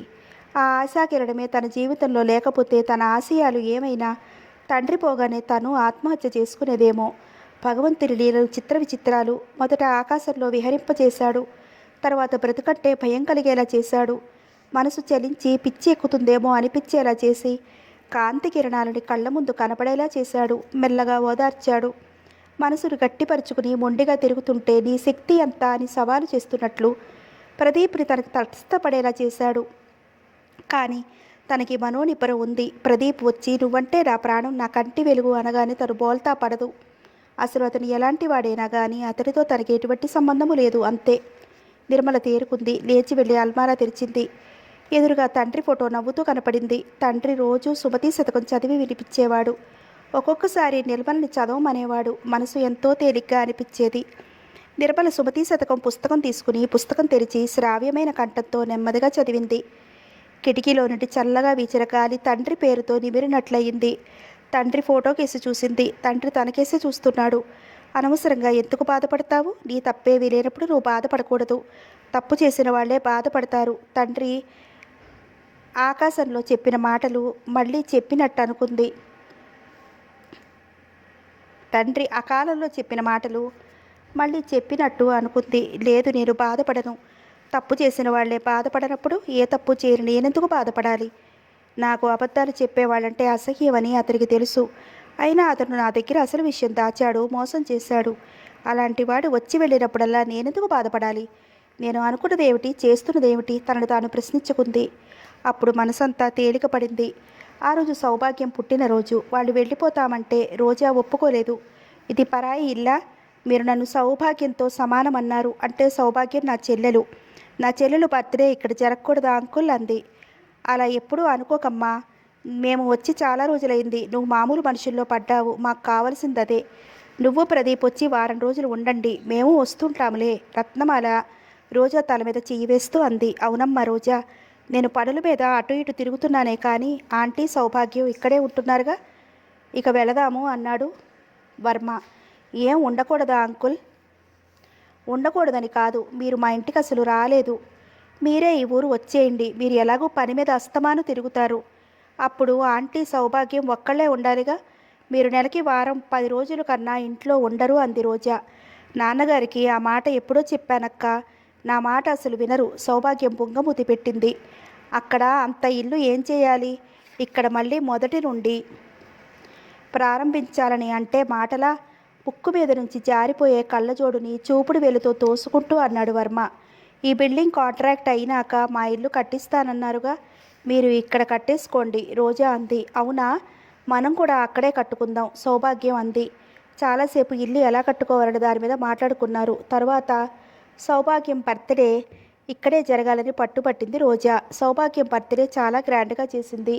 తన ఫ్రెండ్స్ని అందరినీ పిలిచి, బావగారు రాలేదక్క. సౌభాగ్యం కళ్ళలో నిరాశ స్పష్టంగా కనపడుతోంది. ఎక్కడికి వెళ్ళాడమ్మా ఇతను? రత్నమాల అడిగింది. ఎంత బిజినెస్ అయితే మాత్రం 4 రోజులకో ఊరెళ్తాడు. ఎక్కడికి వెళ్తాడు? వర్మ అనుమానంగా అడిగాడు. బొంబాయి నుండి వచ్చాడు. మళ్ళా 2 రోజులకే వెళ్ళాడు. ఎక్కడికి అస్తమానం వెళుతున్నాడు? ఎంత పని అయినా అస్తమానం పని మీదే వెళ్తున్నాడా? 2-3 సార్లు మేనేజర్ని అడిగింది. ఒకసారి ఏ ఊరో చెప్తాడు, ఒకసారి నాకు తెలియదండి అంటాడు. అతను తప్పేమీ లేదు. పని మీద ఊరెళ్ళినప్పుడు ఏ ఊరో మేనేజర్కి చెప్తాడు. నిర్మల దగ్గరికి వెళ్ళినప్పుడు ఏ ఊరో చెప్పడు. ప్రదీప్ వెళ్ళిన 2వ రోజు శివరామకృష్ణయ్య వచ్చాడు. 3వ కూతురు పెళ్లి కుదిరింది. ప్రదీప్ని డబ్బు అడగటానికి వచ్చాడు. 2వ వాడు సంపాదించింది అతనికే చాలదు. 3వ వాడు చిన్న చిన్న పనులు చేయనని మొండికెత్తి కూర్చున్నాడు. ఆయన చాలా ఇబ్బందుల్లో ఉన్నాడు. ఎంతో ఆశతో వస్తే కొడుకు లేడు. భర్త ఎక్కడికి వెళ్ళాడో కోడలు తెలియదంది. ఆయనకి చాలా నిరాశ కలిగింది. ఎప్పుడూ కోడల్ని ఏమీ అననోడు. అదేమిటమ్మా, వాడు ఎక్కడికి వెళ్ళాడో నీకు తెలీదా అన్నాడు. అంటే తెలిసి దాస్తున్నానన్నా మీ అభిప్రాయం? వెంటనే అడిగింది. అబ్బెప్పే ఆయన కంగారు పడ్డాడు. అది కాదు నా అభిప్రాయం. వాడు చెప్పకపోయినా నువ్వు అడిగి తెలుసుకోవాలి కదా అన్న అభిప్రాయంతో అన్నాను. చెప్పి వెళ్ళకపోవడం వాడి తప్పు. ఏమో ఆయనకి ఏం రహస్యాలున్నాయో చెప్పడం ఇష్టం లేనప్పుడు అడగడం ఎందుకని కనుబొమ్మలు చిట్లిస్తూ అంది. రహస్యాలా? ఆయన అదిరిపడ్డాడు. ఆయన అదోలా అవటం రోజా గ్రహించింది. ఆయన వెంటనే తేరుకున్నాడు. నీకు చెప్పని రహస్యాలు ఏముంటాయమ్మా? అలా ఎప్పుడూ అనుకోకు అన్నాడు. ఆయన ఒక్కరోజు ఉండి వెళ్ళిపోయాడు. ఆ ఒక్కరోజు ఉండటమే చాలా కష్టమైపోయింది. భార్యతో చెప్పకుండా కొడుకు ఎక్కడికి వెళుతున్నాడో ఆయనకు అర్థం కాలేదు. అది వరకు వచ్చినప్పుడు ప్రదీప్ లేడు. ఏ ఊరు వెళ్ళాడో తెలియదంది రోజా. ఏమిటిది, నిర్మలను కలుస్తున్నాడా? నిర్మల ఆ ఊరు నుండి వెళ్ళిపోయింది కదా. నిర్మల ఎక్కడికి వెళ్ళిందో వీడికి తెలుసా? ఇద్దరు కలుసుకుంటున్నారా? ఆ సంగతి రోజాకి తెలిసి ఉండదు. తెలిస్తే ఊరుకోదనుకున్నాడు. ఆయనకేదో భయం లాంటిది పట్టుకుంది. ప్రదీప్ అస్తమానం ఎక్కడికి వెళుతున్నాడో తెలుసుకోవాలనుకుంది రోజా. వర్మ వాళ్ళు వెళ్ళిపోతానంటే ఒక్కదాన్ని ఉండలేను. ఆయన వచ్చాక వెళుదురుగానంది. వాళ్ళు ఆగిపోయారు. తండ్రి ఉదయం వెళ్ళాడు. రాత్రి 10 గంటలకి ప్రదీప్ టాక్సీలో వచ్చాడు. అతన్ని చాలా శ్రద్ధగా గమనిస్తోంది. బాగా అలసిపోయినట్లుగా ఒక విధమైన నిర్లిప్తంగా కనిపించాడు. ఇది అంకుల్ వాళ్ళు ఉన్నందుక ఇంకేమైనా ఉందా అని ఆలోచించింది. అతను డ్రెస్ మార్చుకుని పడుకోబోతుంటే భోజనం చేయరా అని అడిగింది. అతనికి చాలా ఆశ్చర్యం కలిగింది. అయినా అదేం పైకి వ్యక్తం చేయక టిఫిన్ తిన్నాను వద్దు అన్నాడు. క్షణమాగి నీ భోజనం అయిందా అని అడిగాడు తలెత్తకుండానే. అయింది. ఎక్కడికి వెళ్ళారు?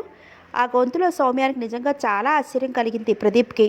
మా ఊరు వెళ్ళాను మామూలుగా అన్నాడు. నిర్మల మాటలు మనసులో మెదిలి బాధ కలిగింది.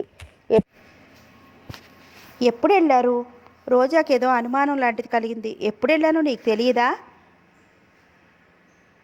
తిండు సరిగా సత్తుతూ అన్నాడు. మీ నాన్నగారు ఏమన్నారు? అతన్నే రెప్పవాల్చకుండా చూస్తూ అడిగింది. ఏమీ అనలేదు పొడిగా అన్నాడు. మీ నాన్నగారి మీకోసం ఇక్కడికి వచ్చారు. అతను నిటారుగా నిలబడ్డాడు. క్షణంలో సగం సేపు మనసులోనే ఉలిక్కిపడ్డాడు. రోజా అతన్ని రెప్పలు వాల్చకుండా చూస్తోంది. మాట్లాడరే, మీరు మీ ఇంటికి వెళ్తే మీ నాన్నగారు ఇక్కడికి ఎందుకు వస్తారు? నిలదీసినట్లు అడిగింది. కొద్ది క్షణాలు అతని బుర్ర పనిచేయడం మానేసింది. కానీ తొందరగానే తేరుకున్నాడు. తెలుసు, తన మనసులో భావాలు పైకి వ్యక్తం కాకుండా జాగ్రత్త పడ్డాడు. ఎలా తెలుసు? ఆయన ఈ పూటేగా వెళ్ళింది. ఆశ్చర్యంతో అనుమానంతో కళ్ళు పెద్దవి చేసింది. అతను తేలిగ్గా గాలి పీల్చుకున్నాడు. దారిలో కలిశారు. తను తొందరపడిపోయానని అప్పుడు బాధపడింది రోజా. ఆయన అంత తెలివితేటలుగా వ్యవహరిస్తే తను తొందరపడింది. ఆయన ఎప్పుడు వెళ్ళారో చెప్పకుండా ఉండాల్సింది. ఈయన వాళ్ళ ఊరు వెళ్ళలేదు. ఎక్కడికి వెళ్ళారు? అంత రహస్యంగా ఎందుకు దాస్తున్నారు? తను ఎలా తెలుసుకోగలదు? తెలుసుకోవాలి, ఎలాగైనా తెలుసుకోవాలి. ఈయన దగ్గర నటించైనా ఈ రహస్యం తెలుసుకోవాలి. ఆ రాత్రి రోజాకి నిద్ర పట్టలేదు. ఈ మనిషిని వదలకూడదు, వదిలేస్తే మరీ నిర్లక్ష్యంగా తయారవుతారు. ఆ సరోజ ఉచ్చు నుండి తప్పించింది. సౌభాగ్యం మంచి పిల్ల కాబట్టి ఏం జరగలేదు. తను ఎంతని కనిపెట్టగలదు? ఏదో ఉంది. ఈయన వాళ్ళ ఊరు వెళ్ళలేదు. తన తెలివితేటలు ఏమైనాయి? ఆయన ఎప్పుడు వెళ్ళాడో చెప్పకుండా అడిగితే దొంగ ఇప్పుడే దొరికిపోను. తన తెలివి తక్కువతనానికి తనే బాధపడింది. రోజా తల తిప్పి భర్త కేసి చూసింది. నిశ్చితగా నిద్రపోతున్నాడు. ఇది రోజా అభిప్రాయం. ప్రదీప్కి మనిషి సంచారమే లేని చోటికి పారిపోవాలనుంది. తనంటే నిర్మలకి అసహ్యం. ఎందుకు? తలదాచుకోవడానికే అసహ్యం కలిగే సంఘటన తన జీవితంలో తలుచుకోవడానికే అసహ్యం కలిగే సంఘటన తన జీవితంలో జరిగిందంటోంది. మరి తనంటే అసహ్యం ఎందుకు? తననెంతో అభిమానించి గౌరవించే నిర్మల ఎందుకు ఇంత చిత్రవద చేస్తోంది? తను చాలా బాధపడుతోంది. ఏమిటది? అతనికి తలలో నెరాలు చిట్లిపోతాయేమోనన్నంత బాధగా ఉంది. అయినా కదల్లేదు, మెదల్లేదు. పెదవులు బిగించి కళ్ళు మూసుకుని అలాగే పడుకున్నాడు. మర్నాడు ఉదయం ప్రదీప్ ఇంకా లేవలేదు. రోజా ముఖం కడుక్కుని వచ్చేసరికి రావమ్మ అందరికీ కాఫీ తీసుకొచ్చింది. రాత్రంతా నిద్రలేని రోజా చాలా బద్ధంగా కనపడింది. రోజా, అలా ఉన్నావేంటి? ఒంట్లో బాగుందా? రత్నమాల అభిమానంగా అడిగింది. ఎలా ఉన్నాను ఆంటీ అంది. కళ్ళు ఉప్పాయి. రాత్రి సరిగా నిద్ర పట్టలేదు. కప్పు మీద దృష్టి మరలిస్తూ అంది. ప్రదీప్ వచ్చాడా? వర్మ అడిగాడు. వచ్చాడు అంకుల్. ఏ ఊరు వెళ్ళాడమ్మా? చాలా అభిమానంగా అడిగాడు. వాళ్ళ ఊరు వెళ్ళారట పొడిగా అంది. అదేమిటి, ఆయన కొడుకు కోసం ఇక్కడికి వచ్చాడుగా? ఆశ్చర్యంగా కనుబొమ్మలెత్తాడు. ఈయన వస్తుంటే దారిలో కలిశారంట. రోజా వంచిన తల ఎత్తలేదు. మెల్లమెల్లగా కాఫీ చప్పరిస్తున్నట్లుగా తాగసాగింది. వర్మకి ఇంకా ఆశ్చర్యం కలిగింది. ఒక రకమైన కుతూహలం కూడా కలిగింది. వర్మ గొంతు తగ్గించి మెల్లగా అన్నాడు. మీ మామగారు ఇక్కడ 10 గంటలకే బయలుదేరినా బస్సు అందక రాత్రి బండికే వెళ్ళారు. రోజా చప్పున తలెత్తింది. ఆ కళ్ళలో 1,00,000 అనుమానాలు తొంగి చూశాయి. మెల్లమెల్లగా ప్రదీప్ మీద కోపం రగులుకోసాగింది. నువ్వేం బాధపడకమ్మా, అతని సంగతి నాకు వదిలేయ్. ఏదైనా ఉంటే అన్నీ సానుకూలపరిచి ప్రదీప్ నీ చేతుల్లో పెడతాను. నా మాట మీద నమ్మకం ఉంటే దాని గురించి ఆలోచించకుండా నిశ్చింతగా ఉండు. అప్పుడే మాకు ఆనందం. ఇప్పుడు వర్మ మాటల్లో పలికించిన అభిమానం ఎవరికైనా ఇట్టే ఆకట్టుకుంటుంది. ఆ టైంలో ఆ మాటలు విన్నవారు అది నటన అని అనుకోరు. వర్మ అభిమానానికి రోజా కళ్ళల్లో నీళ్లు తిరిగాయి. చప్పున చూపులు కాఫీ కప్పు మీదకి మళ్లించుకుంది. రత్నమాల రోజా భుజం మీద చెయ్యి వేయబోయింది. భర్త సాంగి చూసి ఆగిపోయింది. తర్వాత ప్రదీప్ లేచాక వాళ్ళు వస్తామని చెప్పి ఒకసారి ప్రదీప్ని రోజాని వాళ్ళ ఊరు రమ్మని మరీ చెప్పి వెళ్ళారు. వాళ్ళు వెళ్ళగానే హాయిగా గాలి పీల్చుకున్నాడు ప్రదీప్. రోజా ఎంతో దిగులుగా గడ్డ కింద చేయి పెట్టుకుని కూర్చుంది. రావమ్మ, రంగా ఈ ఇంటికి కని కొన్నాళ్ళు ఉండదు కదా, ఇంటి పని కొన్నాళ్ళు, ఈ ఇంటి శని కొన్నాళ్ళు ఉండదు కదా అని సంతోషించారు. ప్రదీప్ తన బాధను దిగమంగి రోజాని మాట్లాడించిన రోజా చాలా ముభావంగా జవాబు ఇచ్చింది. ప్రదీప్ రోజాని ఇంకేమీ రెట్టించలేదు. డ్రెస్ అయ్యి బయటికి వెళ్ళిపోయాడు. ఆ పూట రోజా ఎక్కడికి వెళ్ళలేదు. ప్రదీప్ గురించి ఆలోచిస్తూ కూర్చుంది. రమా, సుజా ఫోన్ చేశారు. ఒంట్లో బాగుండలేదు, రాదంది. రోజాకి ఒంట్లో బాగుండలేదనేసరికి బిలబిల్లాడుతూ 5-6 ఫ్రెండ్స్ వచ్చేశారు. రోజా మామూలుగానే ఉండడం చూసి ఏమిటి అలా చేశావు? మా మీద కోపం వచ్చిందా? ఎవరైనా ఏదైనా అన్నారా అంటూ ప్రశ్నలు వర్షం కురిపించారు. నన్ను ఎవరు ఏమీ అనలేదు. తలపోటుగా ఉంది. సాయంత్రం రెస్ట్ తీసుకుని సాయంత్రం వద్దామనుకుంటున్నాను అంది. అయితే రెస్ట్ తీసుకో, మేము వెళతామన్నారు. వెళ్ళడానికి వీల్లేదు. అందరూ ఇక్కడే సరదాగా ఏదైనా ఆడుకుందామని వాళ్ళని ఆపు చేసింది. రావమ్మని పిలిచి జీడిపప్పు పకోడీలు, గులాబ్ జాము చెయ్యి అని పురమాయించింది. మంచిదమ్మా అని రావమ్మ వెళ్ళిపోయింది. అలా లోపలికి వెళుతూ అనుకుంది, ఈ అమ్మ మారదు. ఈ బాబుకు తగిన భార్య కాదు. భగవంతుడు ఎందుకు చేస్తాడో ఇలాగా. టేప్ రికార్డర్ పెట్టుకుని అందరూ క్యారమ్స్ ఆడుకుంటున్నారు. మధ్యాహ్నం 1 గంట అవుతోంది. ప్రదీప్ వచ్చాడు. ఇల్లంతా గోలగోలగా ఉంది. ఒకరి మాట ఒకరికి వినిపించారా లేదు. రోజా ఫ్రెండ్స్ని ఇంటికి పిలిచి పార్టీలు ఇవ్వడం అప్పుడప్పుడు అలవాటే, కానీ ఈ విధమైన గొడవ ఎప్పుడూ లేదు. క్షణంసేపు ప్రదీప్ తమ ఇంటికే వచ్చానా అనుకున్నాడు. అతను తిన్నగా గదిలోకి వెళ్ళిపోయాడు. ఆ గోల భరించలేక తలుపుడు దగ్గరికి లాగాడు.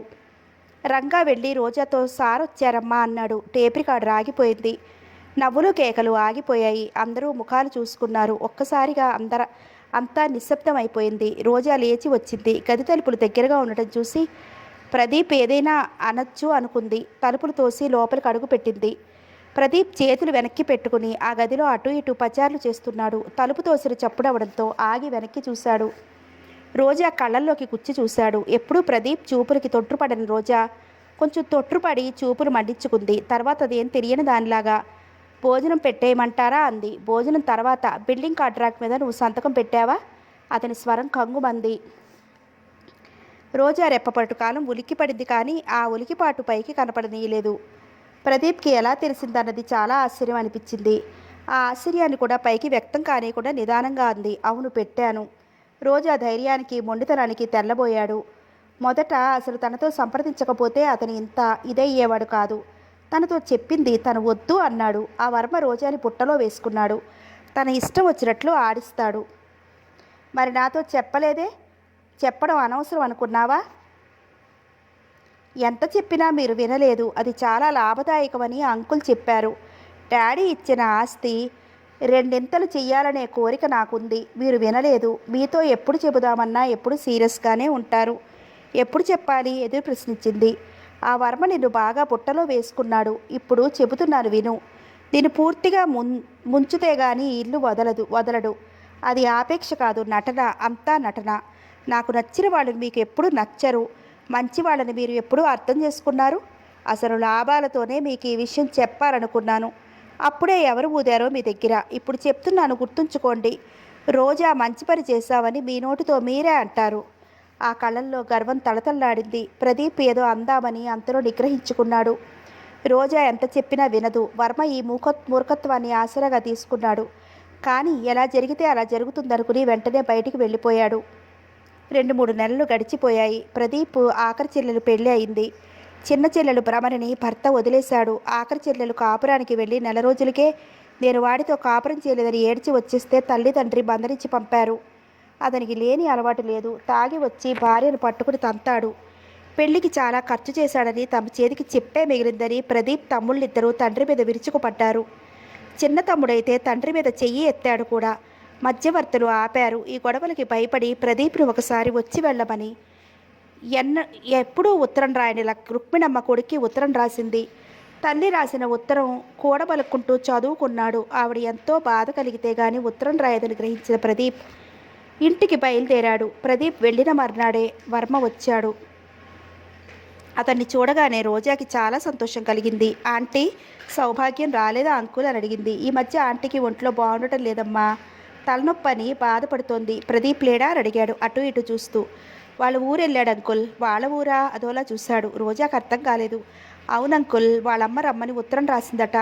నువ్వు చాలా అమాయకురాలివమ్మా. చాలా జాలిగా చూశాడు. ఏమిటంకుల్? అర్థం కానట్టు చూసింది. నువ్వు అలా ప్రతిదీ నమ్మేయకూడదమ్మా. భర్త అంటే నమ్మకం ఉండాల్సిందే. కానీ ఆ నమ్మకం కొంప ముచ్చుతుంటే జాగ్రత్త పడాలా వద్దా? ముక్కు మీద నుంచి జారిపోయే కళ్ళజోడుని చూపుడు వేలుతో పైకి తోసుకుంటూ అడిగాడు. ఏం జరిగిందో సరిగ్గా చెప్పండి అంకుల్, ఆతృతగా అడిగింది. తోట కొనడానికి వెళ్ళక ముందు ప్రదీప్ ఆ ఊరు ఎప్పుడైనా వెళ్ళాడా? లేదు. ఏం అలా అడుగుతున్నారు? ప్రదీప్ నెలకి 1-2 సార్లు అక్కడికి వెళుతున్నాడు. ఎందుకు? అయోమయంగా చూస్తూ అడిగింది. రోజా, నువ్వు నా బిడ్డ లాంటి దానివి, అందుకే ఇంత బాధపడుతున్నావు. ప్రదీప్కి గుంటూరులో ఉండగా నిర్మల అనే అమ్మాయితో అందుకే ఇంత బాధపడుతున్నాను. ప్రదీప్కి గుంటూరులో ఉండగా నిర్మల అనే అమ్మాయితో పరిచయం ఉండేది. అసలు సంగతులు నాకు సరిగ్గా తెలియవు, కానీ ఇప్పుడు నిర్మల ఆ ఊళ్ళో టీచర్గా ఉంది. ప్రదీప్ అక్కడికే వెళుతున్నాడు. రోజా నెత్తి మీద పిడుగుపడిన దానిలా చూసింది. రోజా, ఏదైనా తెలివితేటలతో సాధించాలే కానీ కోపతాపాలతో సాధించలేము. ప్రదీప్ని పూర్తిగా నీ వాడిగా చేసుకోవటమే నీ ముఖ్యోద్దేశం. ఆ మాట ఒక్కటే నీ మనసులో ఉండాలి. నవ్వుతూనే అతని ఆట కట్టించాలి. రోజాకి ప్రదీప్ గుణగుణాలు చెబుతూ మళ్ళీ శాంతింపజేస్తూ ఆ పూటంతా అక్కడే ఉండి సాయంత్రం వెళ్ళిపోయాడు. వర్మ చెబుతుంటే ఎలా కూర్చుందో రోజా ఆయన వెళ్ళాక ఇల్లంతా పిచ్చిదానిలా తిరిగింది. పని వాళ్ళ మీద ఎగిరిపడింది. ఎవరు ఫోన్ చేసినా లేనని చెప్పేయమంది. గదిలోకి వచ్చి తలుపులు మూసు కూర్చుంది. తనని కాదని ఎవరో దానికోసం వెళుతున్నారు. అలా వెళ్ళి ఎన్నో కట్టుకథలు అల్లుతున్నారు. తన నుండి అంత రహస్యంగా దాస్తున్నారంటే ఏదో ఉంది. ఎవరు ఆ నిర్మల? దానితో ఎటువంటి సంబంధం? రహస్యంగా కలుస్తున్నారంటే చిచి, ఇంకా అనుమానం లేదు. ఎలా పట్టాలి వాళ్ళని? వాళ్ళని పట్టి వాళ్ళిద్దరి తలలు భూమిలోకి కృంగిపోయేలా చెయ్యాలి. ఇద్దరూ తన కాళ్ళ మీద పడేలా చెయ్యాలి. ఫెడీ ఫెడీ అని చెంపలు వాయించుకునేలాగా చెయ్యాలి. అలా చేయకపోతే తన పేరు రోజానే కాదు. అవును, ఆ రోజు ఏమన్నారు? నేను పూర్తిగా అని ఆగిపోయారు. నీ వాడిని అవలేదు అంటే రోజా తన ఆలోచనలతో పగిలిపోతోంది. ఒళ్ళంతా ఆవిరి వస్తున్నట్లుగా ఉంది. రోజా ఎదురుపడడానికి పనివాళ్ళు బిక్కుబిక్కుబట్టు తిరుగుతున్నారు. 4 రోజుల్లో ప్రదీప్ వచ్చాడు. రోజా అతన్ని కొత్తగా చూస్తోంది. మనసు ఏమాత్రం కుదురులేని ప్రదీప్ రోజాని గమనించలేదు. ఈ మనిషి ఎంతకైనా తగుదును, అమ్మో పైకి నంగనాచిలా తేలరు కానీ ఇలాంటి డాబుసరి మనుషుల వెనుక ఇలాంటి కీలక రహస్యాలు ఏవో ఒకటి ఉంటాయి.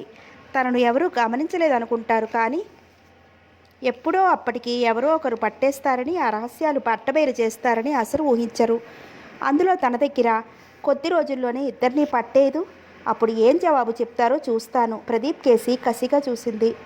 సాయంత్రం 5 గంటలు దాటింది. సాయంకాలపు నీరెండ కొబ్బరాకుల సందుల నుండి మట్టి రోడ్డు మీద పడి కొత్త రకం డిజైన్లా కనపడుతోంది. ఒక పక్కని పచ్చిని చేలగట్లకి ఇరుపక్కల పసుపచ్చని పూలతో భారంగా తలలూగిస్తున్న కంది చెట్లు, రోడ్డుకి మరో పక్కన వరుసగా ఆ దారిని పోయే ప్రతి వ్యక్తిని దీవిస్తున్నట్లుగా ఉన్న కొబ్బరి చెట్లు. ఆ వాతావరణం కంటికిప్పుగా, మనసుకి ఆహ్లాదకరంగా, మళ్ళీ మళ్ళీ చూడాలనిపించేట్టుగా ఉంది. ప్యాంటు జేబుల్లో చేతులుంచుకుని తల వంచుకుని అడుగులో అడుగు వేసుకుంటూ నడుస్తున్న ప్రదీప్కి ఆహ్లాదకరమైన ఆ వాతావరణం అతని మనసును ఉత్సాహపరచలేకపోయింది. 2 రోజులు సెలవులు దొరికితే నిర్మల ఎక్కడికి వెళుతోంది? అంత ఆప్తులు ఎవరున్నారు? ఆలోచిస్తూ పరాగ్గా నడుస్తున్న ప్రదీప్ తన పక్కనే కారు ఆగటంతో ఉలిక్కిపడ్డాడు. అతను తల ఎత్తి చూసేసరికి రోజా డోరు మీద చెయ్యి వేస్తూ తనకేసే తీక్షణంగా చూస్తోంది. ప్రదీప్ అదిరిపడ్డాడు. రోజా ఇక్కడికి రావటం ఏమిటో అస్సలు అర్థం కాలేదు. ఏమిటి అలా చూస్తున్నారు? నేను ఇక్కడికి ఎలా వచ్చానా అని ఆశ్చర్యంగా ఉంది కదూ. నాకు మాత్రం చాలా ఆనందంగా ఉంది. ఎందుకో తెలుసా? డోరు తెరుచుకుని దిగుతూ రెప్ప వాల్చకుండా ప్రదీప్నే చూస్తూ అంది. ఎప్పుడూ గర్వంగా కోపంగా చిరపటలాడుతూ ఉండే రోజా ముఖం ఇప్పుడు కఠినంగా కందినట్టుగా రోజాని చూడగానే మరుక్షణం చూపులు మళ్లించుకునేలా భయం కొలిపేలా ఉంది. అతడు గబగబా ఆలోచిస్తున్నాడు. రోజా ఎందుకైనా రాని, తను ఈ ఊళ్ళో గొడవ పడకూడదు, వెళ్ళాలి, వెంటనే వెళ్ళిపోవాలి. నీకు ఇక్కడికి రావటం ఆనందం అయితే చాలా సంతోషం. అతడు డోరు తెరుచుకుని లోపల కూర్చున్నాడు. తల తిప్పి ప్రదీప్ని చూసింది. అతను రాయిలా కూర్చున్నాడు. రోజా కూడా ప్రదీప్ పక్కన కూర్చుంది. తన కోపం డోరు వేయటంలో చూపించింది. కారు కదిలింది. ప్రతి కొబ్బరి చెట్టు వంగి ప్రదీప్ రోజాలకేసి వింతగా చూసి కారు కన్నా వేగంగా వెనక్కి పరిగెడుతున్నట్టుగా ఉన్నాయి. నిర్మల ఎవరు? పక్కలో బాంబు పడ్డట్టు అదిరిపడ్డాడు. నిర్మల ఎవరు? రెట్టించినట్టుగా అడిగింది. ప్రదీప్ నుండి జవాబు రాకపోవడంతో ఏ నిర్మల? అతని మాటలు అతనికే పేలవంగా అనిపించింది. ఎంతమంది నిర్మలలున్నారు? కొట్టినట్టుగా అడిగింది. ఇంటికెళ్ళాక మాట్లాడుకుందాం, బయటికి చూస్తూ అన్నాడు. అంటే? భస్మం చేసేలా చూసింది. అంత రహస్యమా? అదో పెద్ద కథ. అటు తిరక్కండానే అన్నాడు. మీరు ఏ కట్టుకథలు చెప్పినా నేను నమ్మను. సౌభాగ్యం గురించి అన్ని నీతులు చెప్పారే, ఇప్పుడు మీరు చేసిందేమిటి? ఇప్పుడు మిమ్మల్ని ఎలా పట్టానో అలాగే పట్టగలను. రోజా నిలదీసినట్లు అడిగింది ఇంటికి రాగానే. పట్టడానికి నేనేం దొంగతనం చేయలేదు, కరుగ్గా వెంటనే అన్నాడు ప్రదీప్. అంతకన్నా ఘోరం ఇది. అలాంటి దొంగ ఎప్పటికైనా దొరుకుతాడు. అసలు మిమ్మల్ని ఏం ప్రయోజనం? పిల్లలకి నీతులు చెప్తూ చాటును వెధవ పని చేసేదాన్ని అనాలి. రోజా అరిచాడు ప్రదీప్. అరిస్తే నాకు భయం అనుకున్నావా? ఆ నీతి మాలిన దాన్ని అనండి. రోజా, ఏవి తెలుసుకోకుండా నోరు పారేసుకోకు. ఏ ఆవిడ గారు దేవత? కస్సుమంది. ఆ దేవతే, నా భార్య. 2 చేతులు వెనక్కి పెట్టుకుని రోజాకేసి నిదానంగా చూస్తూ అన్నాడు. ఒక్క ఉదుటిన లేచి నిలబడింది శివంగిల. ఎంత మోసం, దగ! నేను ఒప్పుకోను, అంతా అబద్ధం. దానితో ఊరేగడానికి మీరు ఆడుతున్న నాటకం అరిచింది. రోజా, దీంట్లో మోసం ఏమీ లేదు. మరి దాన్ని చేసుకుని నన్నెలా చేసుకున్నారు? నా డబ్బు చూసి, మా డాడీ అమాయకత్వం చూసి మమ్మల్ని ఇంత మోసం చేస్తారా? రోజా కళ్ళల్లో నుంచి నిప్పు కణాలే రాలుతున్నాయి. అన్నంత ఎర్రగా ఉన్నాయి కళ్ళు. డబ్బుకే ఆశపడేవాడిని అయితే వర్మ కూతురిని చేసుకునేవాడిని. ఆయన కూతుర్ని చేసుకోలేదని కదూ ఆయన నా మీద ఇంత కక్ష కట్టాడు. మొదటి నుండి జరిగినదంతా చెప్పేశాడు. రోజా, మీ డాడీ మంచితనం అప్పుడు బయట పెట్టలేదు. నేను చేసుకోని పక్షంలో త్రిపుర పెళ్లి జరగదని చెప్పేశారు. కారణం, నువ్వెన్ని సంబంధాలు తీసుకొచ్చినా ఒప్పుకోని దానివి. ఈ సంబంధానికి ఒప్పుకోవడం. నిర్మల ఎక్కడికి వెళ్ళకపోతే ఈ పెళ్లి జరిగేది కాదు. నిర్మలను తీసుకొచ్చి మీ డాడీనే అడిగేవాడిని. అప్పుడు ఆయన మనసు కరిగేదేమో. మీకన్నా డబ్బున్నవాడు దొరికి ఉంటాడు, వెళ్ళిపోయి ఉంటుంది. ఇప్పుడు వాడు తన్ని తగలేసి ఉంటాడు, మళ్ళీ మిమ్మల్ని పట్టి ఉంటుంది. సిగ్గు వదిలేసిన దానికి రోజుకొకరు. రోజా రోజా చెంప చెల్లుమంది. ఊపిరి పీల్చటం, రెప్ప వేయటం మర్చిపోయిందానిలా చూసింది. మరుక్షణం తేరుకున్న ప్రదీప్ తల తిప్పుకున్నాడు. Sorry, I'm very very sorry. నువ్వు ఏదన్నా నన్ను అను. కారణాలు ఏమైనా, తప్పు చేసింది నేను. నిర్మలకేమీ తెలియదు. నన్ను మీరు కొడతారా? ఒక్కసారితో తుడిచి పారేస్తే పోతుందా? దాని గురించి కదూ మన ఇద్దరి మధ్య ఇన్ని గొడవలు జరుగుతున్నది. అది మిమ్మల్ని కాదని ఎలాగో వెళ్ళిపోయింది. అది మన ఇద్దరి మధ్య ఎలా వస్తుందో చూస్తాను. ఇంకా జీవితంలో మీ ఛాయలకి వచ్చిందంటే నేను సహించను. దాన్ని ఏమైనా చేస్తాను. అవును, నేను ఊరుకోను. అది అది గట్టిగా ఇల్లు అదిరిపడేలా అరవసాగింది. మనిషి ఆ రోజు అదోలా అయిపోతోంది. రోజా రోజా ప్రదీప్ చప్పున రోజాని పట్టుకున్నాడు. ప్రదీప్ని తోసి పారేస్తోంది. ప్రదీప్ రోజాని కదలకుండా పట్టుకున్నాడు. తర్వాత మెల్లమెల్లగా మంచం దగ్గరికి తీసుకొచ్చి పడుకోబెట్టాడు. రోజా ఆవేశపడకు, కొంచెం విశ్రాంతి తీసుకో అతను పొంగురు గొంతుతో అన్నాడు. నాది ఆవేశమా? మీది ఆవేదన. అంత మిమ్మల్ని వదిలించి కొడుతుంటే ఎందుకు వెళతారు? మిమ్మల్ని కోరి చేసుకున్నారు కాబట్టి, మా డాడీ మీకు షరతులు పెట్టాడు కాబట్టి మీ చెల్లెల కోసం నన్ను పెళ్లి చేసుకుని కక్ష సాధిస్తారా? అరిచినట్టుగా అంది. నాకు ఎవరి మీద కక్ష లేదు, కానీ నిర్మల ఎందుకు వెళ్ళిందో కారణం తెలుసుకోవలసిన బాధ్యత నాకుంది. వీల్లేదు, అది ఎలా చచ్చినా సరే మీరు వెళ్ళడానికి వీల్లేదు. దిండు మీద గుప్పెళ్లతో కొడుతూ అంది. సార్, టెలిగ్రామ్ వచ్చింది సార్, రంగా పిలిచాడు. ప్రదీప్ బయటికి వెళ్ళి సంతకం చేసి టెలిగ్రామ్ తీసుకున్నాడు. ప్రదీప్ టెలిగ్రామ్లోకి చూస్తూ అలాగే నిలబడిపోయాడు. తల్లికి సీరియస్గా ఉందని తమ్ముడిచ్చిన టెలిగ్రామ్ అది. ప్రదీప్ లోపలికి వచ్చాడు. రోజా ప్రదీప్నే చూస్తోంది. మా అమ్మకి సీరియస్గా ఉందట, నేను వెళుతున్నాను, నువ్వు వస్తావా?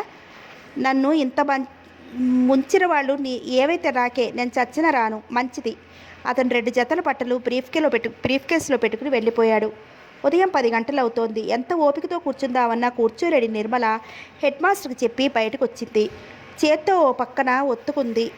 కడుపులో తిప్పినట్టుగా అయింది. వాంతి అవుతుందేమోనని భయమేసి తొందరగా ఇంటికి వెళ్ళాలని గబగబా నడవసాగింది. స్కూల్ ఆవరణ దాటి 10 గజాలు వచ్చింది. నువ్వేనా నిర్మల అంటే? గబగబా నడుస్తున్న నిర్మల అపరిచిత కంటకి ఉలిక్కిపడి తలెత్తింది. తెల్లగా పొట్టి పొడుగు కాక అంత సన్నగా లావుగా ఆవిడని ఎక్కడా చూసిన గుర్తు రాలేదు. చిన్నగా ఉండే ఆ కళ్ళు నిర్మలని సూటిగా తినేసేలా చూస్తున్నాయి. గర్వం అహంకారం మూర్తిభవించిన దానిలా దర్జాగా టీవీగా నిలబడింది. అవతలి వ్యక్తి సభ్యత లేకుండా అలా అడిగేసరికి తేరుకుంటూ మీరెవరు అంది. నేను రోజా ఏజెన్సీస్ యజమానురాల్ని. ప్రదీప్ నా భర్త. చేతులు కట్టుకుంటూ కనుబొమ్మలు ఎగరేసింది రోజా.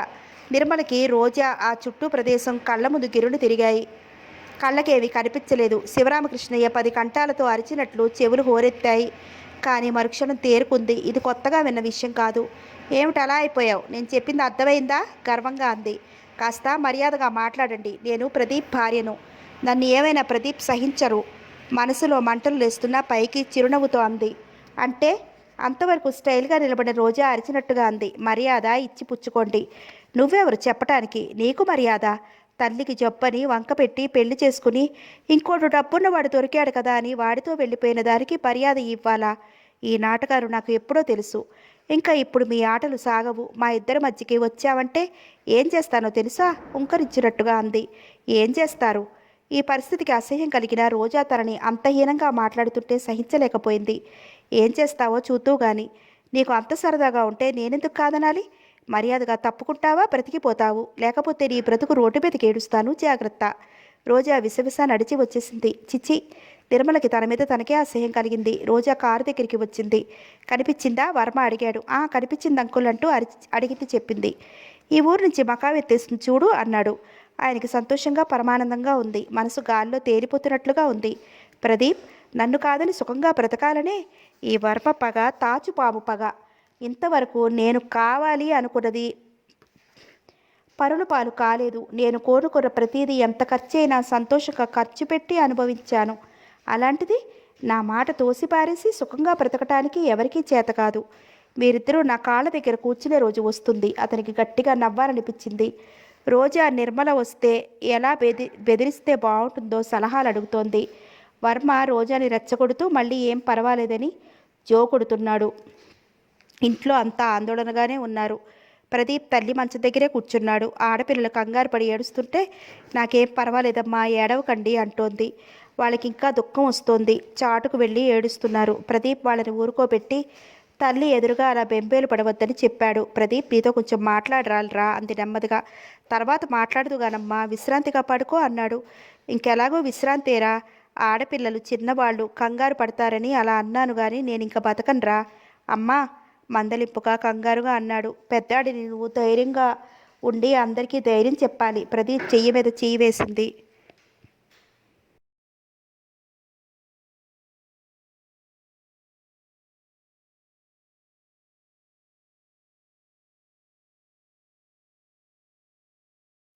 తల్లి చెయ్యి రెండు చేతుల్లోకి తీసుకుంటూ మెల్లగా అన్నాడు. అమ్మా, నీకు తగ్గిపోతుంది. నువ్వు అలా మాట్లాడకు. నిన్ను నేను తీసుకెళ్ళిపోతాను. నువ్వు రోజా దగ్గర ఉండలేకపోతే వేరే ఇల్లు తీసుకుంటాను. ఇంక నువ్వు దేని గురించి ఆలోచించకు. ఆవిడ విరక్తిగా నవ్వింది. ప్రదీప్, నేను చెప్పేది ఆపకు. నా గుండెల్లో ఈ బరువుని ఇక మొయ్యలేను. కానీ ఒక్క మాట ఇవ్వాలిరా, ఇది నా కోరిక దీనంగా చూసింది. అదేమిటమ్మా? ఇలా చెయ్యి అని నువ్వు ఆజ్ఞాపించు. మీ నాన్న మీద కోపం పెట్టుకోకు. అప్పుడు నిర్మలని పెళ్లి చేసుకున్నట్లు మీ నాన్నకి చెప్పలేదని అబద్ధం ఆడారు. మీ నాన్న అలా చెప్పమన్నారు. ఆయనకి భయపడి అలా చెప్పాను. ఆ తర్వాత ఆయన నాకు ఏ విషయాలు చెప్పలేదు. మీ ఇద్దరి పెళ్ళిళ్ళు అయ్యాక చెప్పారు. ఎవరితో అన్నా ఆయన మీద ఒట్టే అన్నారు ఆయాసంగా అంది. ప్రదీప్ ఆతృతగా ముందుకి వంగాడు. అతని గుండెలు కొట్టుకుంటున్నాయి. నేను చెప్పగానే పెళ్లి వారి దగ్గరికి వెళ్ళాను. వాళ్ళు ఒప్పుకోలేదన్నారా? అది అబద్ధం. తిన్నగా నిర్మల దగ్గరికి వెళ్ళి నీకు అది వరకే రోజాతో పెళ్ళయిందని, నిర్మల వల్ల విడాకుల వరకు వచ్చిందని మర్యాదగా తప్పుకోమని బెదిరించారట. 2 రోజుల్లో ఆ ఊరు నుండి వెళ్ళిపోయిందట. ఆ ఉసురు ఊరికే పోలేదురా. త్రిపుర మినహా ఎవరు సిగ్గుపడ్డారు?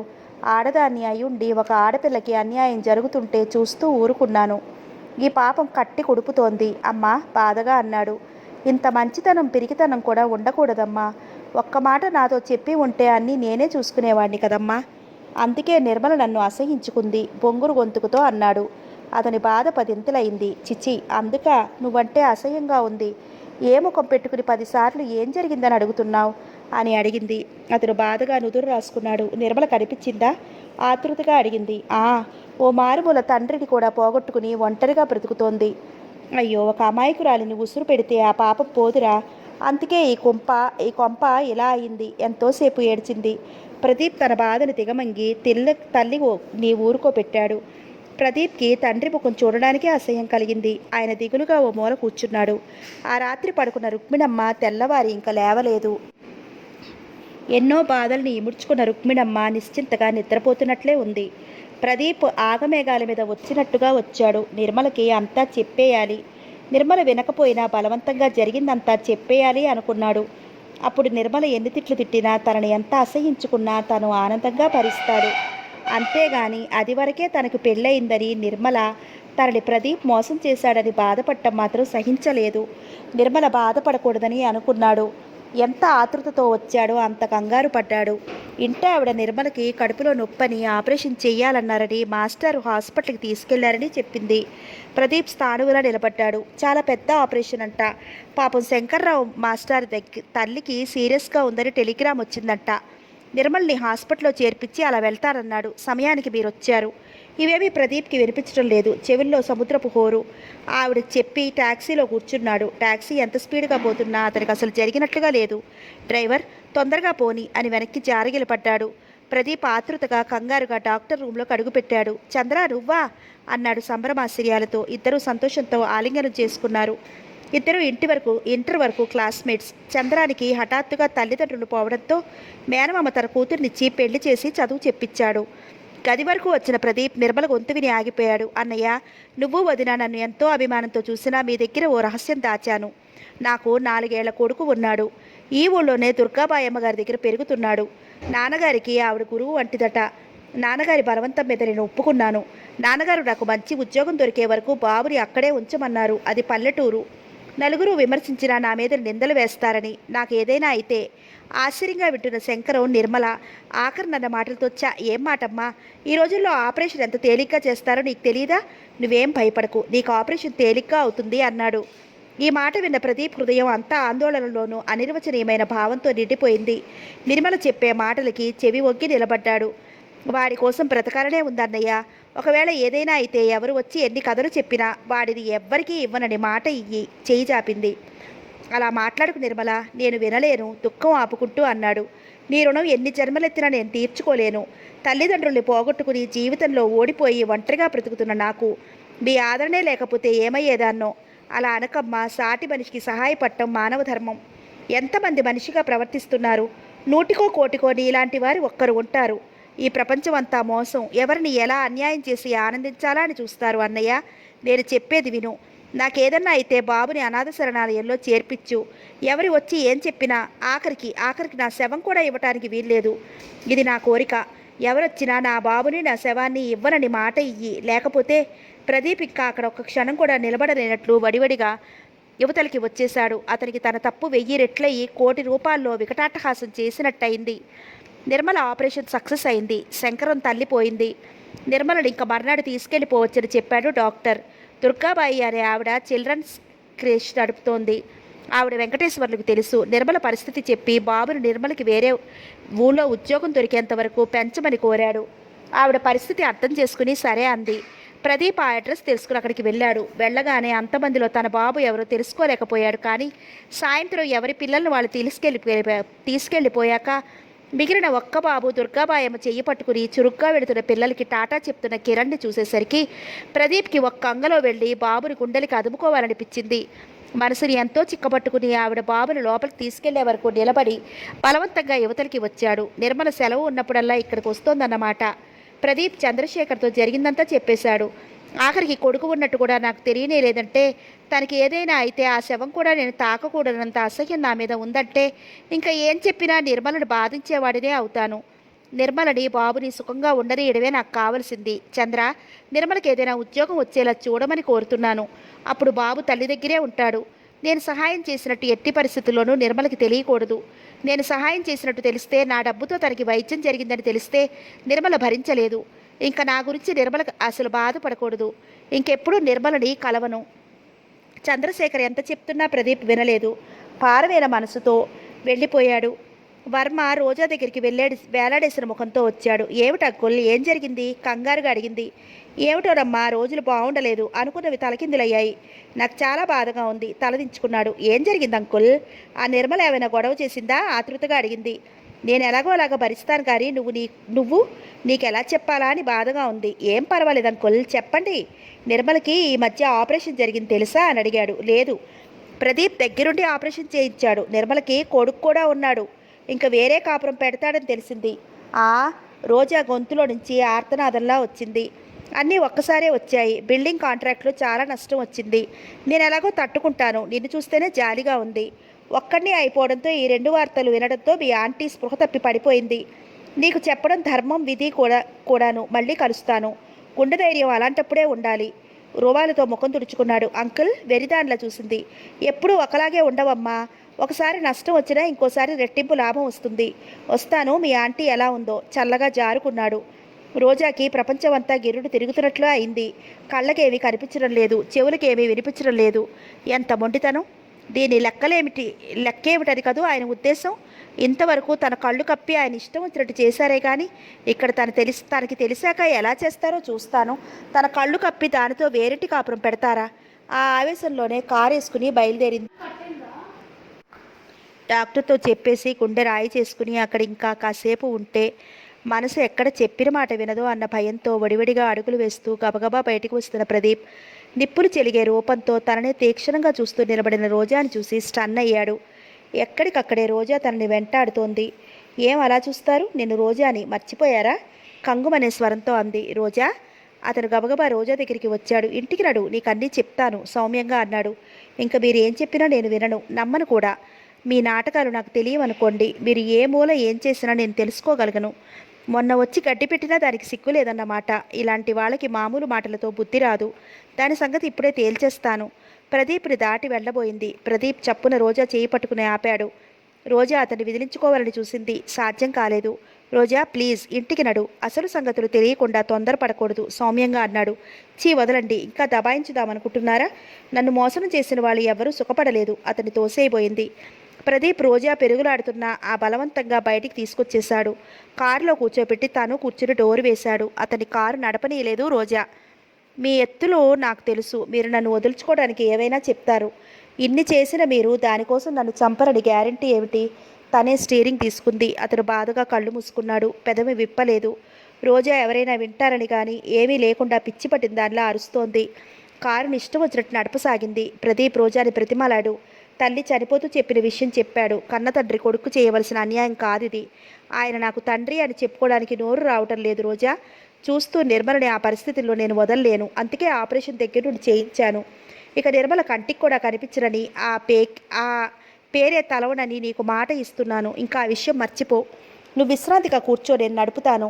మీ మాటలు చచ్చినా నమ్మను. మీకు నా మీద ప్రేమ ఉంటే దానికి తలవద్దు అన్నాను. అప్పుడే మానేసేవారుగా. దానికి కొడుకు కూడా ఉన్నట్టు నాకు చెప్పారా? నాకే తెలియనప్పుడు నీకెలా చెప్తాను? ఇవన్నీ నీకెవరు చెప్పారు? అతనికి చాలా ఆశ్చర్యంగా ఉంది. నేను అన్ని విధాలా నష్టపోయాను. నన్నందరూ మోసం చేశారు. మా డాడీ పోవడంతో అందరూ ఆవేశంగా పిచ్చి పట్టిన దానిలా గట్టిగా అరుస్తున్నట్టుగా అంటోంది. ఎదురుగా వచ్చే వాహనాలు, మనుషులు భయభ్రాంతులై పక్కకి తప్పుకుంటున్నారు. రోజా, నీకు మతిపోయిందా? శాంతించు. అసలు నువ్వు జరుగు. ఇలాతే రోజా ప్లీజ్. ఎంతో మృదువుగా లాలనగా అంటూ రోజా చేతిలో స్టీరింగ్ తీసుకోబోయాడు. ఎదురుగా లారీ పదే పదే హారన్ కొడుతూ వస్తోంది. ప్రదీప్ కారును ఎలాగైనా పక్కకి జరపాలని విశ్వప్రయత్నం చేసి ఓడిపోయాడు. రోజా ఆర్తనాదం ఎక్కడో అగాధాల్లోంచి వినపడనట్టుగా వినపడసాగింది. డాక్టర్ చెప్పింది వినగానే నిర్మల అలాగే చూస్తూ ఉండిపోయింది, కదలిక లేకుండా. నిర్మల చెయ్యి పట్టి కుదిపాడు డాక్టర్ చంద్రశేఖర్. డాక్టర్కి కాఫీ కలిపి తీసుకొద్దామని లోపలికి వెళ్ళిన దుర్గాబాయమ్మ కంగారుగా వచ్చింది. ఏమైంది అంటూ. ఏం లేదు, మీరు కంగారు పడకండి, కొద్దిగా నీళ్లు తీసుకురండి అన్నాడు. ఆవిడ లోపలికి వెళ్ళి నీళ్లు తీసుకొచ్చింది. డాక్టర్ నిర్మల ముఖం మీద నీళ్లు చిలకరించాడు. నిర్మల ఉలికిపడినట్టుగా కళ్ళు రెపరెపలాడించి ఆయన కేసి తల తిప్పింది. అప్పుడే అక్కడికి వచ్చిన కిరణ్ని డాక్టర్ దగ్గరికి తీసుకుని ఒళ్ళో కూర్చోపెట్టుకున్నాడు. దుర్గాబాయమ్మ చంద్రశేఖర్కి నిర్మలకి కాఫీ ఇచ్చి బాబుని పాలు పట్టడానికి లోపలికి తీసుకెళ్ళింది. నిర్మల చలనం లేనిదాల్లా రాయిలా అలాగే కూర్చుంది. నిర్మల, ముందు కాఫీ తాగు, నేను చెప్పినట్టు చెయ్యి, తర్వాత అన్నీ వివరంగా చెప్తాను ప్లీజ్ నిర్మల లాలనగా అన్నాడు. నిర్మల యాంత్రికంగా కాఫీ తాగింది. చంద్రశేఖర్ ఏమీ ఆలస్యం చేయకుండా ప్రదీప్ చెప్పినదంతా పోసుకొచ్చినట్టుగా చెప్పేశాడు. నిర్మల, నువ్వు కనుక ఆయన మాటలు నమ్మి అలా పారిపోకుండా ఉంటే ఇవన్నీ జరిగేవి కావు. ప్రదీప్ నిన్ను అన్యాయం చెయ్యనూ లేదు, తను సుఖపట్టం లేదు. అతని ప్రేమని ఎవరూ అర్థం చేసుకోవడం లేదు. తల్లి పోతూ పోతూ ఈ విషయం చెప్పకపోతే ఆ సూర్యం చెప్పినట్లు నీకేదో జరిగి ముఖం చూపించలేకపోతున్నావనే అనుకునేవాడు. ఏ మనిషికైనా ఎంతైనా సహనం ఉంటుంది. ఎంతవరకు సహనం ఉంటుంది? అయినా అన్ని విధాలా అందరి దగ్గర సహనం పట్టాడు. తనకి బాబు ఉన్నాడని, తన తండ్రి అయ్యాడని తెలిసి మనిషి ఎలా అయిపోయాడో నేను మాటల్లో చెప్పలేను. అది సంతోషమో, బాధో, ఏడుపో, నవ్వో ఇవన్నీ కలిశాయో ఏ కవులో వర్ణించాలి కానీ నాలాంటి వాళ్ళు వివరించి చెప్పలేరు. ఆ ఇద్దరూ ఇప్పుడు చావు బతుకుల మధ్య ఉన్నారు. నిర్మల దోసిట్లో ముఖం దాచుకుని వెక్కి వెక్కి అడవసాగింది. దుర్గాబాయమ్మ కంగారుగా వచ్చింది. ఆవిడ అన్నీ వింది. నిర్మల, ఒళ్ళు కదిలిపోతుంది, ఏడవకు, ఊరుకో. ఆవిడ పక్కలో కూర్చుని నిర్మల తల గుండెలు కదుముకుంది. నిర్మలకి ఎంత ఆపుకుందామన్న దుఃఖం ఆగడం లేదు. నిర్మల, అర్థం చేసుకుని ఆలోచిస్తావని చెప్పాను కానీ ఇలా బాధపడతావని తెలిస్తే నేను చెప్పేవాడిని కాను అన్నాడు. అలా అనకండి డాక్టర్, మీరు చెప్పకపోతే నాకు ఎప్పటికీ తెలిసేది కాదు. అతను ఎన్నిసార్లు చెప్పాలని చూసినా నేను చెప్పనియ్యలేదు. నేనేమీ చెప్పలేదు, వెక్కిళ్ళ మధ్య అంది. కిరణ్ నిర్మలకేసి దిగులుగా చూశాడు. బాబు చూడు ఎలా చూస్తున్నాడో. నీకు ప్రదీప్ మీద కోపం లేకపోతే ఒక్కసారి చూసిరా. నువ్వు వస్తానంటే నేను జాగ్రత్తగా తీసుకువెళతాను చంద్రశేఖర్ అన్నాడు. నిర్మల తల ఎత్తి బాబుకేసి చూసింది. ఇప్పుడు ఇలా ఉన్నాం, వచ్చే సంవత్సరం ఎలా ఉంటాం?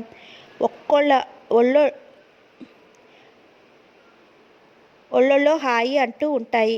ప్రదీప్ ముఖం కళ్ళ ముందు ఎన్నో రకాలుగా కనపడింది. చిలిపిగా, సంతోషంగా, ఆనందంగా, ఆవేదనగా, బాధగా, దిగులుగా, విరక్తిగా. కిరణ్ని గుండెలు కదుముకుని ఏడ్చింది.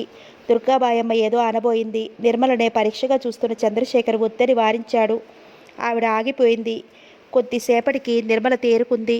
ఇలాంటి పరిస్థితుల్లో ఆవిడికి ఆవేదన కానీ ఆవేశం కానీ కలగకూడదు కదా. నన్ను చూడగానే ఆవిడ ఎలా ఫీల్ అవుతారో తల వంచుకుంది నిర్మల. అవన్నీ నాకు తెలియదా? అవన్నీ నేను చూసుకుంటాను కదా అన్నాడు. వణికే కాళ్లతో, అదిరే గుండెలతో బాబు చేత్తో పట్టుకుని చంద్రశేఖర్ వెనకాల నెమ్మదిగా హాస్పిటల్లో అడుగుపెట్టింది నిర్మల. బాబు కొత్తగా వింతగా చక్రాల్లాంటి కళ్ళతో అటు ఇటు చూస్తున్నాడు. డాక్టర్ వెనకాల నడుస్తున్న నిర్మలకి ఎటు చూడటానికి భయం వేస్తోంది. గొంతు తడారిపోయినట్టుగా ఉంది. చంద్రశేఖర్ వార్డులోకి ఒక అడుగేసి ఆగిపోయాడు. నర్సు ఓ పేషెంట్ ముఖం మీదుగా పూర్తిగా బట్ట కప్పేస్తోంది. డాక్టర్ భయంగా డాక్టర్ చేయి పట్టుకుంది. నిర్మల ధైర్యంగా ఉండాలి. మృదువుగా ఆ చెయ్యి నొక్కాడు. నిర్మల పెదాలు అదురుతున్నాయి. నుదుట అరచేతుల్లో చెమట పట్టింది. ఇంక నిలబడలేదేమోనని భయంగా ఉంది. చంద్రశేఖర్ నిర్మలను చేయి పట్టుకుని తీసుకెళ్లాడు. ఏం వినవలసి వస్తుందో, ఎలాంటి దృశ్యం చూడవలసి వస్తుందోనని నిర్మల గుండెలు అదిరిపోతున్నాయి. కాళ్ళ కింద భూమి కదిలిపోతున్నట్లుగా ఉంది. చంద్రశేఖర్తో నడుస్తున్న నిర్మలకి ప్రదీప్లా కనిపించి కళ్ళు నులుపుకుని చూసింది. అవును, ప్రదీపే. ప్రదీప్ ఏదో అంటున్నాడు. నర్సులు వారిస్తున్నారు. ప్రదీప్. చంద్రశేఖర్ గొంతు విని ఇటు చూశాడు. చంద్ర, నేను లేవగలను అంటే వీళ్ళు వినటం లేదు. నువ్వు చెప్పు. నేను రోజాని చూడాలి. అతని గొంతులో బాధ సుళ్ళు తిరుగుతుంది. ప్రదీప్, నువ్వు ఇప్పుడు ఏమీ లేవకూడదు. ఎవరొచ్చారో చూడు, మాట మారుస్తూ అన్నాడు. ఒళ్లంతా కట్లతో ఉన్న ప్రదీప్ని ఆ పరిస్థితిలో చూసేసరికి గుండె చెరువైనట్టుగా ఉంది. కళ్ళ నిండా నీళ్లు నిండటంతో ప్రదీప్ మసకమసకగా కనిపించాడు. ప్రదీప్, ఏడుపు గొంతుకుతో అంటూ ముందుకు వచ్చింది నిర్మల. ప్రదీప్ ఆశ్చర్యంగా చూస్తున్నాడు. మళ్ళీ తనకి తెలివి తప్పిపోలేదు కదా అనుకున్నాడు. డాక్టర్ కేసు చూశాడు. ప్రదీప్, నేను నీ నిర్మలని. నన్ను క్షమించు. దోసిట్లో ముఖం దాచుకుని వెక్కి వెక్కి ఏడ్చింది నిర్మల. నీకేమని చెప్పాను? ఇందుకేనా నువ్వు వచ్చింది? లే, ముందు కళ్ళు తుడుచుకో. నిర్మలని ఓదార్పుగా అన్నాడు చంద్రశేఖర్. తనకి తెలివి తప్పలేదు. తనకు అన్నీ స్పష్టంగా వినపడుతున్నాయి అనుకున్నాడు ప్రదీప్. నిర్మల కళ్ళు తుడుచుకుని బాబు కోసం చూసింది. నిర్మల బాబుని ముందుకు తీసుకువచ్చి, ప్రదీప్, ఇదిగో మన బాబు. ఇన్నాళ్ళు చెప్పలేదు, నన్ను క్షమించు. డాక్టర్ గారు అంతా చెప్పారు. నాకు ఇప్పుడు ఎవరి మీద కోపం లేదు. దుఃఖాన్ని ఆపుకుంటూ నెమ్మదిగా అంది. ప్రదీప్ బాబు కేసి చూశాడు. బాబు కొత్తగా భయంగా చూస్తున్నాడు. నిర్మల బాబు చెయ్యి ప్రదీప్ మీద వేసింది. దుఃఖభారంగా ఉన్న కళ్ళల్లో కాంతిరేఖ తళుక్కుమంది. చంద్రశేఖర్ వాళ్ళనే చూస్తున్నాడు. ప్రదీప్, నిర్మల ఒకరినొకరు కళ్ళతో ఓదార్చుకున్నారు. తర్వాత ప్రదీప్ చంద్రశేఖర్ని ఒక్కసారి రోజా దగ్గరికి తీసుకెళ్లమని దీనంగా అడిగాడు. ప్రదీప్, నేను చూసి వస్తాను, నువ్వు లేవకు అని ఇటు తిరుగుతూ, నడవండి డాక్టర్, మనం చూసి వచ్చి ప్రదీప్కి చెప్తాం అంది నిర్మల. నిర్మలని ఆశ్చర్యంగా చూశాడు ప్రదీప్. డాక్టర్ తల తిప్పుకున్నాడు. ఇంకా అవసరం లేదమ్మా, మెల్లగా అన్నాడు. చంద్ర అరిచినట్టుగా అన్నాడు ప్రదీప్. చంద్రశేఖర్ ప్రదీప్ దగ్గరగా వచ్చి అన్నాడు. ప్రదీప్, భగవంతుడి లీలలు చిత్ర విచిత్రాలు. మనం ఊహించనివే జరుగుతాయి. ధైర్యం తెచ్చుకో. కానీ రోజా, అతని గొంతు పెగల్లేదు. అమాయకురాలు, చాలా అమాయకురాలు, అంతే. ప్రదీప్ నిర్మల వణుకుతున్న స్వరంతో మెల్లగా అంటూ అతని తల మీద చెయ్యి వేసింది. ఆ స్పర్శ ఓదారుస్తున్నట్టుగా ఉండి కళ్ళు మూసుకున్నాడు ప్రదీప్. కిలకిలా నవ్వాడు కిరణ్.